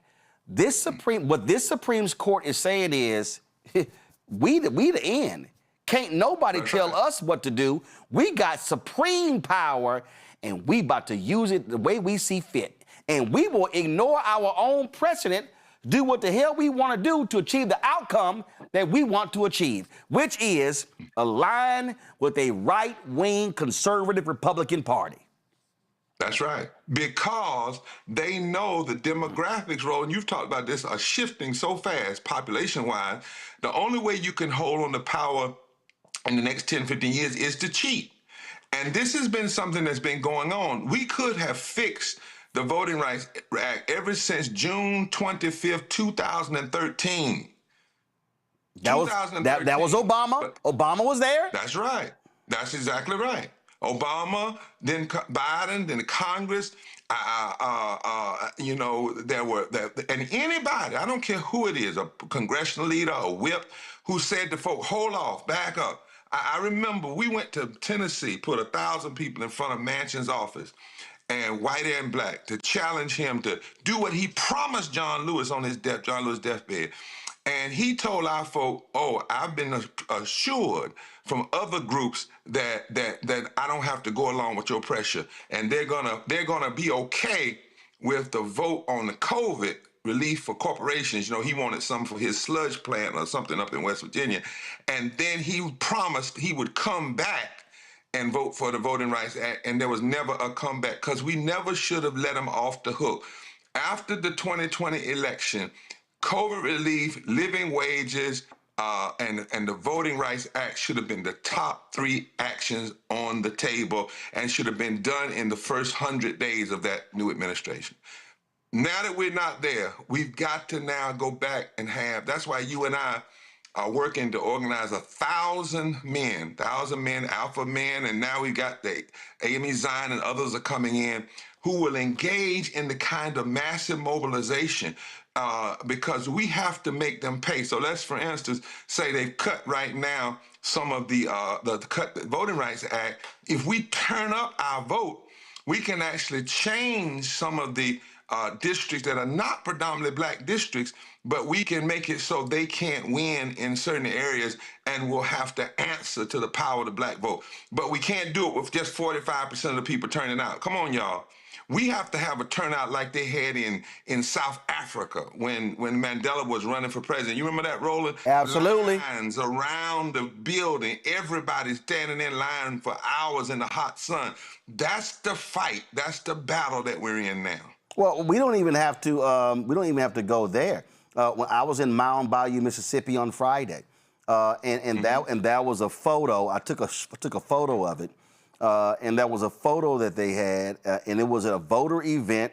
It was a voter event in 1954, I think, and they said that was a near riot as people were clamoring for voter registration. A near riot. I talked about when I went to the National Civil Rights Museum in Memphis. And there's a sign, and I thought I took a picture of it. I'm gonna try to find it, where a young sister said, "All I want," and for all y'all black people doing all these extravagant ass prom stuff, this is what it said: "All I want for my 18th birthday is a voter registration card." That's what we got to get back to. That's right. That you and we voting for our lives. You've been saying it. I know Rachel Maddow put it up there last night, but you've been saying it for years. We are in a battle. We're in a war. You got to vote for your life. You actually have to get, pissed off. I think God gets pissed off at injustice when I read the Bible. You got to get pissed off that these folk literally went down to our parents' graves and just desecrated them. But even that's not enough. I heard your brother talking earlier. When we talk about what's happening in our community, the number of people that are dying because of lack of health care, dying because of poverty, dying because of lack of living wages, and you have a party that has just gone all out MAGA and saying they're going to do everything to make that worse, not make it better. There comes a time that self-preservation has to be the first law of nature. Self-preservation has to be the first law of nature. And we are in that battle and that war right now. You talked about the effort. We have it up on blackstarnetwork.com. Y'all, if y'all go to blackstarnetwork.com, And you see it right here. Bishop William Barber is looking for black men and women who want to be trained to organize and mobilize black voters. That's going to take place in June. Bishop, explain to people why they have to be trained to do what we're talking about. Yeah, it's not just getting up, Roland, and doing a cute speech. It's not just getting up, having a voter rally and say, y'all go vote. It's not using Trump and Clarence Thomas as punchlines. I've been watching some preaching lately, and I'm a preacher, so I can talk about it. And brothers and sisters, I get the punchline, but if you're not organizing your church, and then 2 miles around your church, and then 5 miles around that 2 mile, if you're not really doing micro-organizing, really understanding the power of the vote, there are places, Roland, that, and this is why you have to be trained, where out of, say, 800,000 black people who didn't vote, just 10% of that would change everything. But you have to know that, and you have to be trained in that. You have to know how to use the technology. You have to know where to knock and where to go. You have to know the data. Do you know that 19 million poor and low-wage voters that voted for Biden-Harris didn't turn out for Kamala Harris? And regardless of why that is, we have to know that and know where they are. And so that's why on that weekend, the weekend of January 12th, and you know that's the weekend that Mega Evers... June 12th, June 12th, June 12th, 13th. That's right. That's right. But what people also fail to remember is that weekend was they wanted to kill 3 people. It was a brother in Louisiana. It was Bernard Lafayette, who just died, and Mega Evers. They got Mega. There was a goal in that day in 1963 to take out the young civil rights leadership. And right now, we are in a battle to take out all the power that leadership won. And so what we're saying is on that day, and on the same day that Kennedy announced he was going to fight for the Civil Rights Act, we have to grab that moment because we're watching the undoing. And folk have to be strategically trained on how to use the technology, how to do door knocking, how to be strategic, how to work the percentages. It's not always about, well, we're just going to get 100% of the people to vote. That's not how you do it. You really need to be technical. For instance, I can tell you right now, Roland, in North Carolina, we need 1,830 votes per county to overcome the margin of victory that Trump had in 2024. That's the kind of specificity that we have to have and then go after where we can find those votes. Well, to your point, Isaac Hayes, III, posted this on social a couple of days ago. You talk about data. You see it right here. He said, eligible black Georgians who didn't vote. 2018 governor's race decided by 54,723 votes, 900,000 and 1.1 million black folks. Eligible black folks didn't vote. In 2022, 191,000. He said, if we show up, we win. Same thing, 2024. North Carolina, some 600,000 black folks didn't show up. And I keep saying the floor for black people should be 70%. That's the floor. That's right. Not 45, not 52, not excited because it's 55, 70%. Otherwise, we're going to just be sitting here whining and complaining when they just run the table. And let me be the first, because I know somebody said, Reverend Barber, I just saw North Carolina. You all didn't do it. You're exactly right. That's one of the reasons why I'm saying I can't be out here going everywhere else, Roland, and not stay in my own home state. I'm saying it to every preacher that wants to do big national speeches. Nope. If you're not organizing your church, then you have no credibility to do that. If you're not organizing your community, you have no credibility to do that. So it is time for us to take these numbers and as you said, not just say if we show up, we win, then talk about how we show up. How do we turn loose every van, every bus, every person, use every phone, every cell phone? You know, I used to say it like this, Roland, if Harriet Tubman could get 700 people out of slavery, and she never had anything, email, Black Star Network, cell phone, car, none of that. If she could do that, then we must do more. So I wrote this to you the other day, and I want to say it on the air. What I believe, it's past time to act like we're in a war, a battle against forces of racism and injustice and authoritarianism all at the same time. Emails with no call to action, tweets with no truth-telling and movement directives, marches with no clear agenda and clear goals and strategies after the march, sermons, speeches with catchy phraseology, but no follow-up and no follow-through that turn words into deeds, macro talk without micro-organizing, politicians who offer criticism of what Trump has done in his first 120 days, but no clear agenda of what they will do in their first 50 days, have no place in this battle now. We're in a different moment, y'all. And with everybody's got to straighten up and fly right. Folks, do me a favor. If y'all want to be if you want to be trained in organizing and mobilizing and getting the vote out, we ain't paying lip service. This ain't just a whole pontificating. This is about real training. June 12th and 13th, go to blackstarnetwork.com. Click the link. You'll see it right there. You go down there. When you scroll down, you're going to click that link right here. It's going to take you to a form. We put my email out earlier. We don't have to now. This is the contact form. Your name, your date of birth, your address, your email, your mobile phone. Sign up for email, dates, text messages. We still are organizing alphas. That's for a specific reason, y'all. If you're a member, just click that box right there and click submit. Because last point, Bishop, and this is what gets on my nerves, when I remember Reverend Jackson and I had it out once in Chicago because he had a rally and they were not collecting data. The problem I have is when I see these folks have rallies and events and all this stuff, and I'm like, y'all don't even know who's here. How are you not collecting data? How are you going to move the people after the protest to go to the City Hall chamber or the state legislature chamber or the Congress if you don't know who the heck showed up at your event? You got to be collecting data to follow up with people. Always. That's why, Roland, as you said, you can go to breachrepairers.org and click there. We're collecting this data. And on May the 11th at 5 o'clock in Washington, D.C., we're having a Moral Monday. We've been doing Moral Mondays for several weeks now, right in front of the White House. Yep. But Moral Monday for peace and nonviolence. But we're connecting the violence of the war in Iran to the violence of voting rights denial. That's violence too. Poverty is violence. Denying people living wages is violence. And we're going to be connecting data. And we are asking for several thousand people to come in the street right in front of the White House, starting at Black Lives Matter, and then right in front of the White House.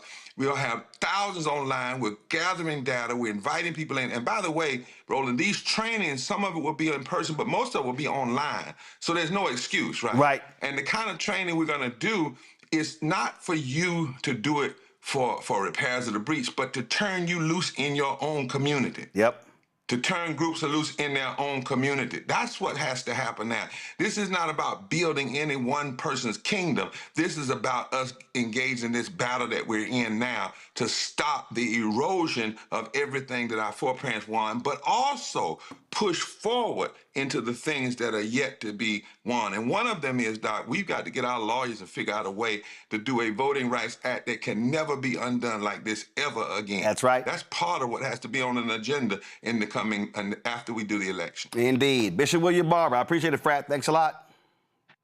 Thank you, my brother. All right, then. Y'all, I saw this the other day, and I figured today's panel would really decide to weigh in on this. And y'all already know I can't even deal with the lying on Fox News and the sheer stupidity on Fox News and the most ignorant stuff on Fox News. But they said something that made no sense to me whatsoever. They were talking about Jimmy Kimmel and his joke about Melania being a widower, and Trump lost his mind.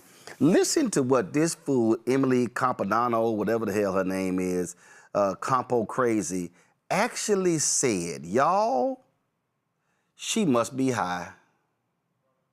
And my second observation is I would really appreciate if any former First Lady would release a statement and just say, I stand in support of this First Lady. Because that absence of commentary in the way of many... Michelle Obama is on her podcast all the time. We've heard her thoughts on a lot of things. Can she just spare one sentence in support of this First Lady who has been through so much, who has a target on her in the public square and out? It is horrifyingly atrocious how she has been treated. I would love for there to be some support coming out of her mouth.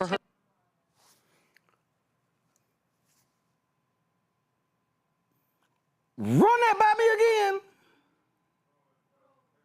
Observation is I would really appreciate if any former First Lady would release a statement and just say, I stand in support of this First Lady, because that absence of commentary in the way of many. Michelle Obama is on her podcast all the time. We've heard her thoughts on a lot of things. Can she just spare one sentence in support of this First Lady who has been through so much, who has a target on her in the public square and out? It is horrifyingly atrocious how she has been treated. I would love for there to be some support coming out of her mouth. Randy, did I see two black people sitting on that couch? Harris trifling ass Faulkner and Charles Payne nodding and agreeing.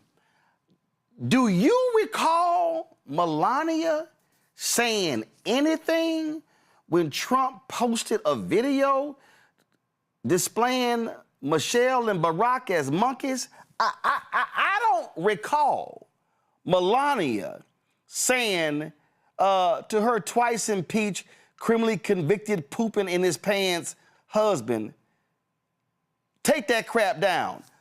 So these ignorant ass fools, they have the audacity to say that Michelle needs to come to the defense of Melania?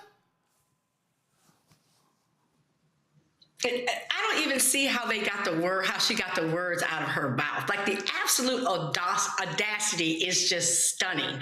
This is a woman who has watched her husband rip apart and denigrate everybody. I can't even say just black people. The man attacks everybody, but specifically, it hasn't been a month that the man posted a video depicting former President Barack Obama and Michelle as monkeys. And did she speak up? And let me just say that the First Lady said that her platform was going to be anti-bullying, which is a joke considering her husband is the biggest bully that has ever walked this earth. I mean, it seems as if these are people who always speak about Christianity and they only expect black folks to be Christians. Like, we are the ones who are supposed to smile and accept terrible treatment, as they seem to accept and actually embrace the horrific treatment that their leader puts on everybody else. I mean, it's unbelievable. It's absolutely unbelievable. And she had the audacity to say that. I don't see how she didn't fall out.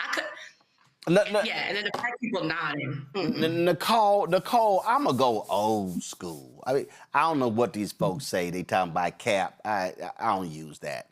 I don't use that. I'm going to go old school. She had the gall to let that come out of her mouth, and they little two nodding asses like, oh, yeah. The audacity, if that's one thing they're going to have, is audacity. And we know Michelle Obama doesn't owe Melania Trump anything. They're lucky that Michelle Obama doesn't come out swinging against them. But as we know, Michelle Obama said, when they go low, we go high. But she ain't about to go that high, okay? This has been an administration that has dehumanized her and her husband. Long before Trump even came into office, he was questioning whether or not they were born in America. I mean, the list goes on and on and on about how they have disrespected Michelle Obama. And then they got the nerve to ask her to stand up and say something. Goodbye. Mustafa, I'm going to go one more. That child had the caucasity to let that come out her mouth. And it's amazing how they want black folk to stand up, support, and show compassion when Melania ain't said a damn word about the vicious attacks. And let me remind everybody watching and listening that Melania Trump, sorry ass, is a birther. Melania Trump was on Joy Behar's headline news show with that birther nonsense. Oh, ain't no way in hell Michelle Obama should say a damn thing coming to the aid of the defense. Let Melania talk, but she can't because she can barely speak English. You got me with caucasity. You know, that's my word. I wrote a poem about it. Yeah, my auntie would say, you done lost your damn mind. It's just crazy. I don't know what is going on in that studio. They either got some gummies going on in there or some dark liquor or something that's going on, because First Lady Michelle Obama has been so gracious with her time when in the spotlight. And I mean, they were just vicious about her looks, about her intellect, about so many things that were completely false. And so for her to say something in this moment makes no sense whatsoever, nor should she, as all the other panelists have said. But it is, you know, it's sort of par for the course for these folks, because once again, privilege makes you think that you can say and do anything to everyone else, but then they are supposed to come to your defense because of some God-given right. So I'm glad that there is silence there. The First Lady continues to be gracious, and she should not even, you know, dip her toe into this poison pool that they have. This is me portraying Michelle Obama. Huh? Is somebody talking? You talking? Huh? Y'all talk to me to say what about her? What's for lunch? That's how I respond. Fox News, Emily, you out your damn mind. How dare y'all? How dare y'all sit here and say that, especially with all the trash that has emanated from Harris Faulkner's mouth about the Obamas. You go sit your monkey ass down too. Oh, I know y'all might say, ooh, you call Harris Faulkner a monkey. No, that's a Robin Harris line. Okay, so just in case any of y'all, if y'all ain't seen Baby's Kids, Harris Faulkner can go sit her ass down too, because she sound like a damn fool sitting there, kikiing with Emily saying, oh yeah, she should defend Melania. Hell no, Melania ain't said a damn thing about the attacks on Michelle Obama, the attacks on Barack Obama, the attacks on all the other black folk. She let her crazy. First of all, she ain't even in the White House. They gotta pay her to show up. So why don't y'all talk about that? You out y'all damn mind. Man, let me go to a damn commercial break before I cuss these fools out. I'll be right back. Roland Martin Unfiltered, the Black Star Network. Support the work that we do. Join our Bring the Funk fan club. You want to contribute via Cash App, use the Stripe QR code. You see it right here on the screen. It's also for credit cards as well. Checks and money order. Make it payable to Roland Martin Unfiltered, P.O. Box 57196, Washington, D.C. 2003 7-0196. PayPal, R. Martin Unfiltered, Venmo, RM Unfiltered, Zelle, Roland at RolandSMartin.com, Roland at RolandMartinUnfiltered.com. We'll be right back with our Shop Black Star Network segment. With medicine and science under attack, I want to keep you and your family informed and healthy. I'm Dr. Ebony Hilton, and I knew at the age of 8 that I wanted to be a doctor. So I studied hard and became the first African-American female anesthesiologist hired at the Medical University of South Carolina since its opening in 1824. And I always say I was made into a doctor, but I was born to be a mom. And as a new mom, wife, sister, daughter, and friend, I understand how frightening a medical crisis can be. I care for individuals on some of the worst days of their lives, and it's my mission to provide you with a safe space to gain clarity on issues affecting your mind, body, and soul. I recognize that there are health disparities, particularly as it pertains to race, and I want to help bridge the gap between you and your healthcare providers. Join me every Thursday for Second Opinion on the Black Star Network, where each week I'll invite experts from various medical fields to share the latest health news. We'll discuss topics such as the vaccine debate, mental and sexual health, medical bias, infertility, menopause, andropause, nutrition, and aging. Together with my medical colleagues, we aim to provide you with a second opinion. Don't miss it, Thursdays only on the Black Star Network. How you doing? I'm Mark Curry, and you're watching the Black Star Network. That's why I got these glasses on, because that black star is bright.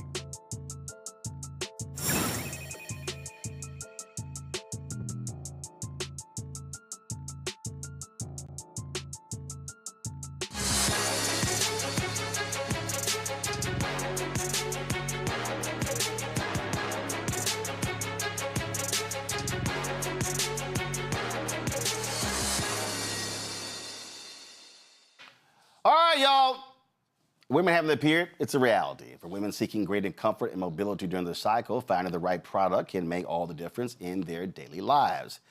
Tonight's segment, our guest is transforming period care with a more convenient and eco-friendly menstrual product. Honor is a period apparel brand that offers patented reusable underwear featuring a flexible absorbency system allowing users to swap liners throughout the day. Cecilia Towns-Scott, founder of Honor, joins us right now. Cecilia, glad to have you here. And so, all right, we always ask owners what led them to this. And for you, was it just not finding proper products? Yeah, and thank you so much for allowing me to be here, Roland. So now I work as an attorney, but before I did that, I worked in Chicago public schools. And, wanting to have a more eco-friendly period, we all know the earth is on fire. And using traditional period panties, the liner for them is sewn into them. And so imagine what that's like. You have your period panties, you work in a high school, you have 4 minutes between classes.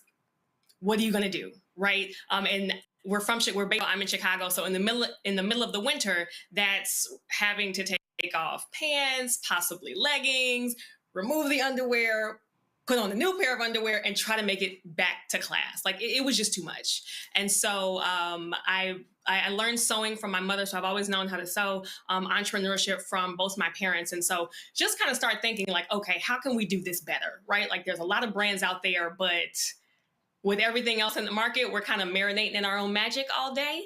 And I just felt like we could do better. And so Honor was born. So you were mainly thinking of young women who are in middle school and high school who have these issues where they are at school all day. Middle school and high school, but honestly, grown women as well, postpartum women as well, women with bladder leaks as well, right? Like there are actually a number of groups of women who have issues with either period blood or something leaking, right? And literally we got the patent because everything else on the market only comes as one unit. There's literally nothing else on the market where the absorbency is removable. And so with Honor, you get one brief, but every package comes with 2 liners. So you can, period into it or bladder leak into it. And then when you need to freshen up, you can remove the liner, put in a fresh dry liner and go on about your day. And so, I say with everybody else, you're one and done. But with us, you kind of get 2 uses. Wow. And y'all got the patent as well. We got the patent, yes. Okay. Questions from the panel. Randy, you first.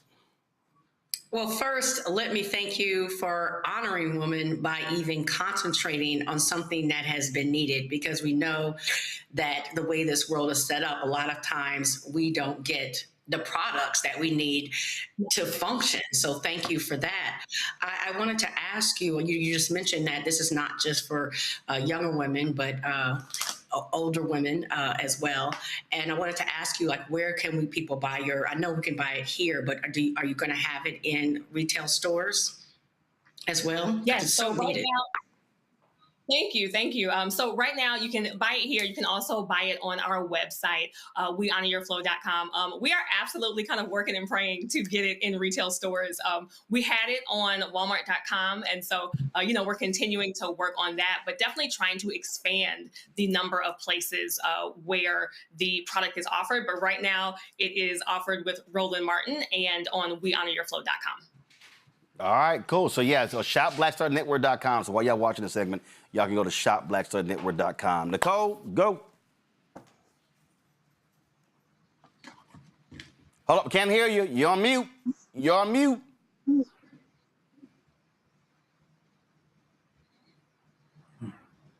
All right, okay. All right, we'll figure it out. Let me go to Mustafa, then come back to Nicole.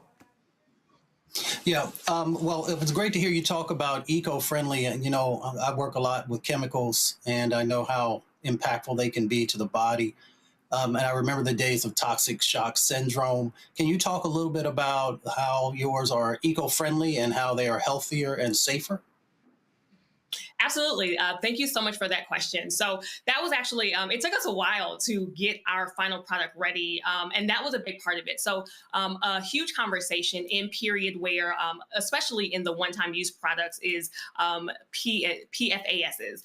These are basically forever chemicals that are found in literally everything. And so when that was actually one of the questions that we asked our manufacturer when we were trying to figure out like where we, getting the fabrics and who's going to make it for us, do your products have PFASs in them? And our manufacturer kind of sent us their certificate that says, like we do not have those chemicals in the products that we're using because part of the research and kind of what got us to the name, we started off as Honor Your Flow, because when you do the research about menstruation, you find out that you may bleed for, 3 to 7 days, but what actually impacts how you experience your period is what you're doing for the rest of the month. So the products that you're putting on your body, the chemicals that you're being exposed to, your diet, your exercise, like all those sort of things. So we actually made the product with that in mind, to not have all of those chemicals that are in the one-time use products. There's always, there's some things that most products have to kind of be sprayed with, because they're being shipped and things of that sort. But we did take special care to make sure that our products do not have the PFASs that are in one-time use products because of the way that it can affect your body. And just, again, a lot of the stuff that's out in the market was not made by us, not made for us, not made with our health in mind. And so a big thing for us is kind of when we make products for ourselves, we do it better, right? And so that was a big part of the brand. I think we got Nicole's audio straight. Nicole. Yes, I'm back. So I think this product is so incredible. And I was wondering if you could talk a little bit more about accessibility, because I know a lot of women live in areas where they can't easily access a CVS or Walgreens to get the products that they need. But if they have something that they can use multiple times, that might make things a little bit easier. So can you talk about that? Sure. So that's another big part. I think, and we're just so thankful for it while we got the patent, because a big accessibility piece here is the fact that you can remove the liner, when you're wearing it. I know you talked about accessibility as far as location, but I also want to talk about accessibility as far as ability, right? For folks who might be wheelchair bound or just might have issues putting their pants on and off, something where you can remove the liner is going to allow that group of people to access a sustainable period. And then to, the actual point that you made, my apologies, for right now, we are offered, the product is offered on our website. So even if you don't have a CVS that is near you, we ship everywhere. We ship definitely everywhere in the US. We have shipped overseas. We are willing to ship any and everywhere because accessibility when it comes to period products is such a huge thing that taps on the reusable part of it as well, right? Like if you can't get to a CVS very often, but you have these period panties that you can wash over and over and over again, and literally all pieces of our product, that's from the brief to the liner to the waterproof wet bag, all of that comes with it. You can throw the whole thing in the washer and then in the dryer, and it lasts for years. So folks, ladies, mothers, aunts, cousins, sisters, wives, you name it. And of course, men, you can also buy products as well for the women in your family. Go to shopblackstardnetwork.com. The product is called Honor. Go to shopblackstardnetwork.com. This is the website. If you go there, you can check out the products as we speak. Please support this Black-owned company. Great product and great job, Cecilia. We appreciate it. Thanks a lot. Thank you so much. Thank you for having me. All right, a couple of things to close out the show. First, I saw this story y'all 3 weeks ago, and I really tried my best to. Are some white people just so stressed that they can't avoid black people just minding their own damn business? A group of black women are in a park. They just working out. They are just minding their own black business. They are just having themselves a good time trying to get their bodies in shape. And this ignorant ass Karen decided to bring her trifling ass over to mess with them. Go ahead and press play. Does she own the park? Okay, that's fine. She didn't charge anybody to be here. But I didn't charge anybody to be here. That's for my stuff that they're using. That's what they're paying for. So mind your goddamn business. Take your ass home. I mean, do you want me to call all you guys? You need to show respect, ma'am. I work with the city road. This is not your property. Anybody said go ahead. You've been out here for 2 hours. But what's the problem? You and that girl was on the kid. What's the problem? You and that what's the problem? What's the problem? Nicole, I'm telling you, Donald Trump gonna get some white folks' ass whooped. I mean, this idea that you think you just own the park and you just can roll up and question folk. I have been to numerous parks. Not one time did I go, they don't look like they belong here. It's a park. Girl, go sit your plain Jane ass down. She should take her ass shopping. Because that little skirt she had on, anyway. You know, not only do they think that they own parks and streets, they think they own the whole world. That anywhere where Black people are existing with joy and happiness, that they need to try to come and shut it down.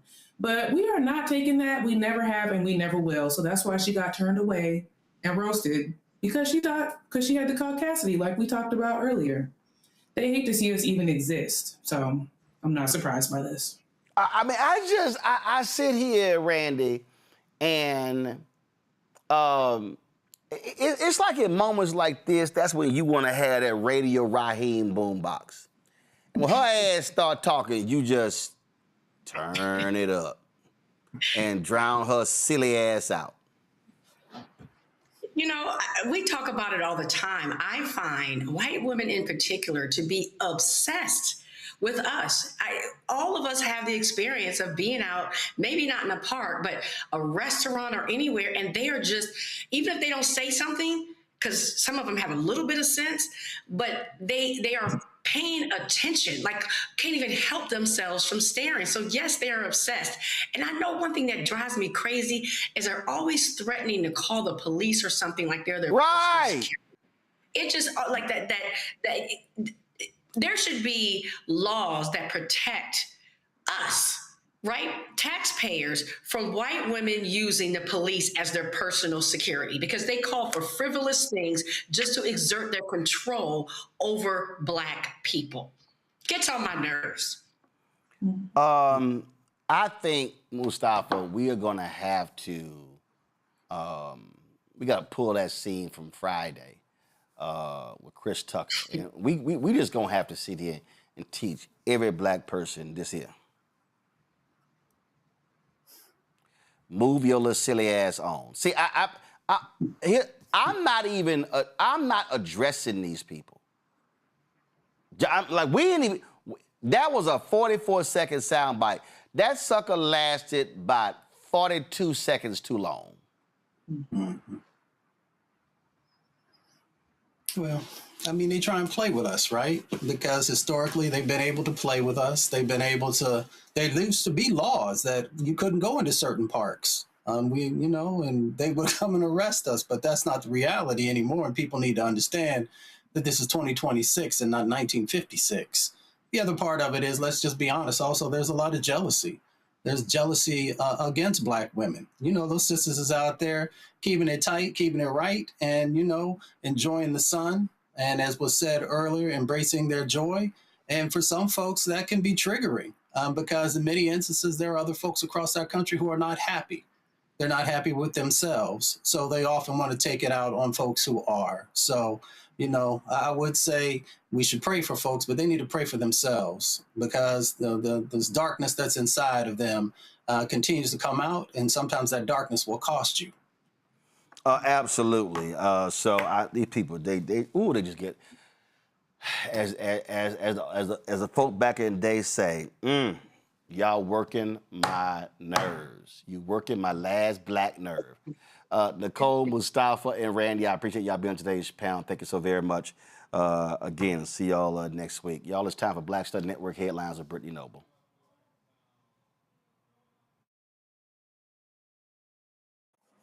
A Louisiana Fifth Circuit Appeals Court ruling blocks newly elected Calvin Duncan from taking office again. On Monday, Duncan arrived at Orleans Parish Criminal Court for his first day in office as a new clerk of criminal court, but was only able to serve for a few hours. A federal judge temporarily suspended the previous ruling that cleared the way for Duncan to take office. On Sunday, Judge John DeGravels temporarily struck down a new state law that was signed by Governor Jeff Landry to eliminate the office of Orleans Parish Criminal District Court Clerk. In his ruling, he said that the new law was unconstitutional and disenfranchised voters.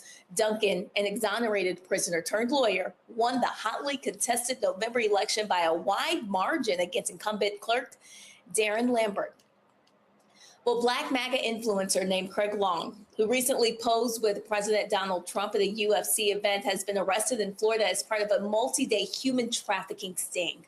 The 41-year-old is the owner of Craig Long Fitness in Tampa and is a self-described MAGA and social media influencer. Police have accused him of seeking the services of a prostitute. The multi-agency operation targeted both those seeking to exploit minors and individuals soliciting prostitutes. Long was among 266 arrested, including January 6 rioter Ryan Yates, and 2 men who allegedly brought children along to their illegal meetups in Polk County, Florida. Polk County Sheriff Grady Judge did not hold back at some of the people caught in the sting. A significant development for historically Black colleges and universities is underway as 15 HBCUs have come together to strengthen their collective research capabilities, secure funding, and enhance their national impact. This coalition, called the Association of HBCU Research Institutions, includes prominent institutions such as Howard University, Morgan State University, and Florida A&M University. Together, they aim to promote research led by Black scholars, the Association of American Universities, Harvard University, the Legacy of Slavery Initiative, and the Harvard University Office of the Vice Provost for Research support this initiative. This partnership includes a 3-year, $1 million grant designed to expand research capacity and resources. Leaders of the initiative emphasize the importance of addressing disparities. Their goals include strengthening faculty recruitment, investing in necessary infrastructure, and tackling pressing issues such as health disparities and economic inequality that affect our community. Well, the Indiana Black Expo is making a significant change to its Circle City Classic event by replacing the traditional HBCU football game with high school games. IBE CEO Alice Watson explains that this shift aims to enhance revenue streams and ensure sustainability by reducing costs and increasing flexibility. This change will take effect later this year and will feature 2 premier boy high school football games and 2 girls high school flag football matchups, all hosted at Lucas Oil Stadium. In keeping with the event's signature traditions, activities will include the Battle of the Bands, the Miss Circle City Classic Coronation, and the Classic Parade, and also the Fall Fest community event. The Circle City Classic and Summer Celebration has served as the organization's primary fundraisers. And in Florida, an 18-year-old is making history as the youngest graduate from Florida State University's College of Nursing program. Demetria Coley earned her degree after an impressive academic journey. Her father, Demetria, is a science teacher, homeschooled her, and by the age of 15, she had already earned her associate degree from Tallahassee Community College, becoming the youngest graduate in that school's history. Her educational path was accelerated from the beginning. She graduated high school and college simultaneously and then completed her prerequisites at Florida A&M University before enrolling at Florida State University. Now, she is following in the footsteps of her mom, Alicia, a nurse who sadly passed away from ovarian cancer in 2020 when Demetria was just 13 years old. But now she is channeling that loss into purpose.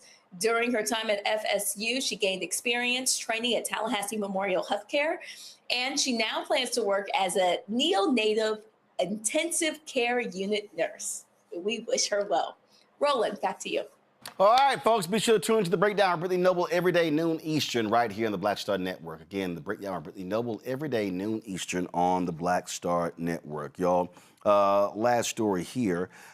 Today, a group of bishops joined together to announce a national initiative to focus on the election as well as social justice. Today in Chicago, led by Bishop Byron Brazier of Apostolic Church of God, the National, let me go ahead and read this for you, the National Faith and Justice Council made their announcement. Their goal is this newly formed coalition. Their goal is to feature presiding bishops, representatives of the various churches too, committed to serving as a unified moral, spiritual, and civic voice during a time of growing social fragmentation, civic instability, and community distress. Here are some of the comments. We live streamed this event. Here's some of what Bishop Brazier had to say today. Today has not simply been a conversation. It really has been a declaration. A declaration that faith leadership in this nation is still strong. A declaration that unity across denominations is not only possible, it is necessary. And a declaration that the church still has a vital role to play in shaping the moral, spiritual, and civic direction of our communities. We have affirmed something that is not just powerful, but extraordinary. United faith leadership that will create united community. Organized people will create transformation. And the church will guide the process as the change agent for justice and restoration. But let us be clear. What has been shared today must now be activated. This moment requires more than agreement. It requires alignment with faith leaders, pastors, congregations, stakeholders, and partners. It requires structure, and it requires movement. The National Faith and Justice Council is not simply an idea. It is an apparatus, an organized, disciplined, and intentional framework designed to mobilize leaders, congregations, and communities across this nation. Our first mobilization will be in voter registration and voter turnout. We must understand that we do not participate when others try to decide for us. But when we are organized, informed, and unified, we will shape outcomes of generations to come. This is not about politics. This is about responsibility. This is about stewardship. This is about the future of our communities and the generations still yet to come. The Declaration of Freedom reminds us that we are not powerless, but we are positioned. And we live this moment with clarity. We will educate, we will organize, we will mobilize, and we will sustain. To the people of faith, together we will not walk away from this moment. And I just want to take the time to thank each and every one of the participants, to thank them for their commitment, and to thank them for standing together, for together we will move forward. All right, folks. Hey, tomorrow's Roland Martin Unfiltered. We are going to show you an interview I did when I was in Tulsa for the 100th anniversary with former Oklahoma State Representative Donald Ross. While I was there, he's a huge fan of mine. I did an interview with him. He gave me autographed copy of his book. He was the one who set up the Tulsa Race Riot Commission, also led the effort to take down the Confederate flag in Oklahoma. He passed away today. His daughter called me, his son sent me a text, and so tomorrow I'll run for you the interview that I did with him when we were in Tulsa several years ago. Folks, that is it for us. Don't forget, if you want to organize and mobilize when it comes to the election taking place, the training is June 12th, 13th, the Bishop William Barber. Go to blackstarnetwork.com. You can go there. You can sign up right there on the website. Just click where you see his photo, link, click it, and you can sign up. All right, folks, don't forget, also right now happening is the Win with Black Men call, the emergency meeting that's taking place right now. The QR code is right there. Or go to winwithblackmen.org to get the link as well. Don't forget, support the work that we do. Join our Bring the Funk fan club. Look, your dollars are important for us to do what we do, so your support matters. And so we contribute to our fan club, please do so. Use the Stripe QR code. You see it right here. That's for checks and money orders. I'm sorry, Stripe QR code is for Cash App. It's also for credit cards. Checks, if you want to see a check and money order, make it payable to Roland Martin Unfiltered, P.O. Box 57196, Washington, D.C. 20037-0196. PayPal. R Martin Unfiltered, Venmo, RM Unfiltered, Zelle, Roland at RolandSMartin.com, Roland at RolandMartinUnfiltered.com. Download the Black Star Network app, Apple phone, Android phone, Apple TV, Android TV, Roku, Amazon Fire TV, Xbox One, Samsung Smart TV. If you want to get our Black Star Network swag, go to shopblackstarnetwork.com, shopblackstarnetwork.com to get our swag. Also support our Black-owned businesses. Go to shopblackstarnetwork.com. And of course, if you want to be sure to, if you want to support a fan base, download the app. You can also follow me at Roland S. Martin. Folks, that's it. I'll see y'all tomorrow right here, Roland Martin Unfiltered on the Black Star Network.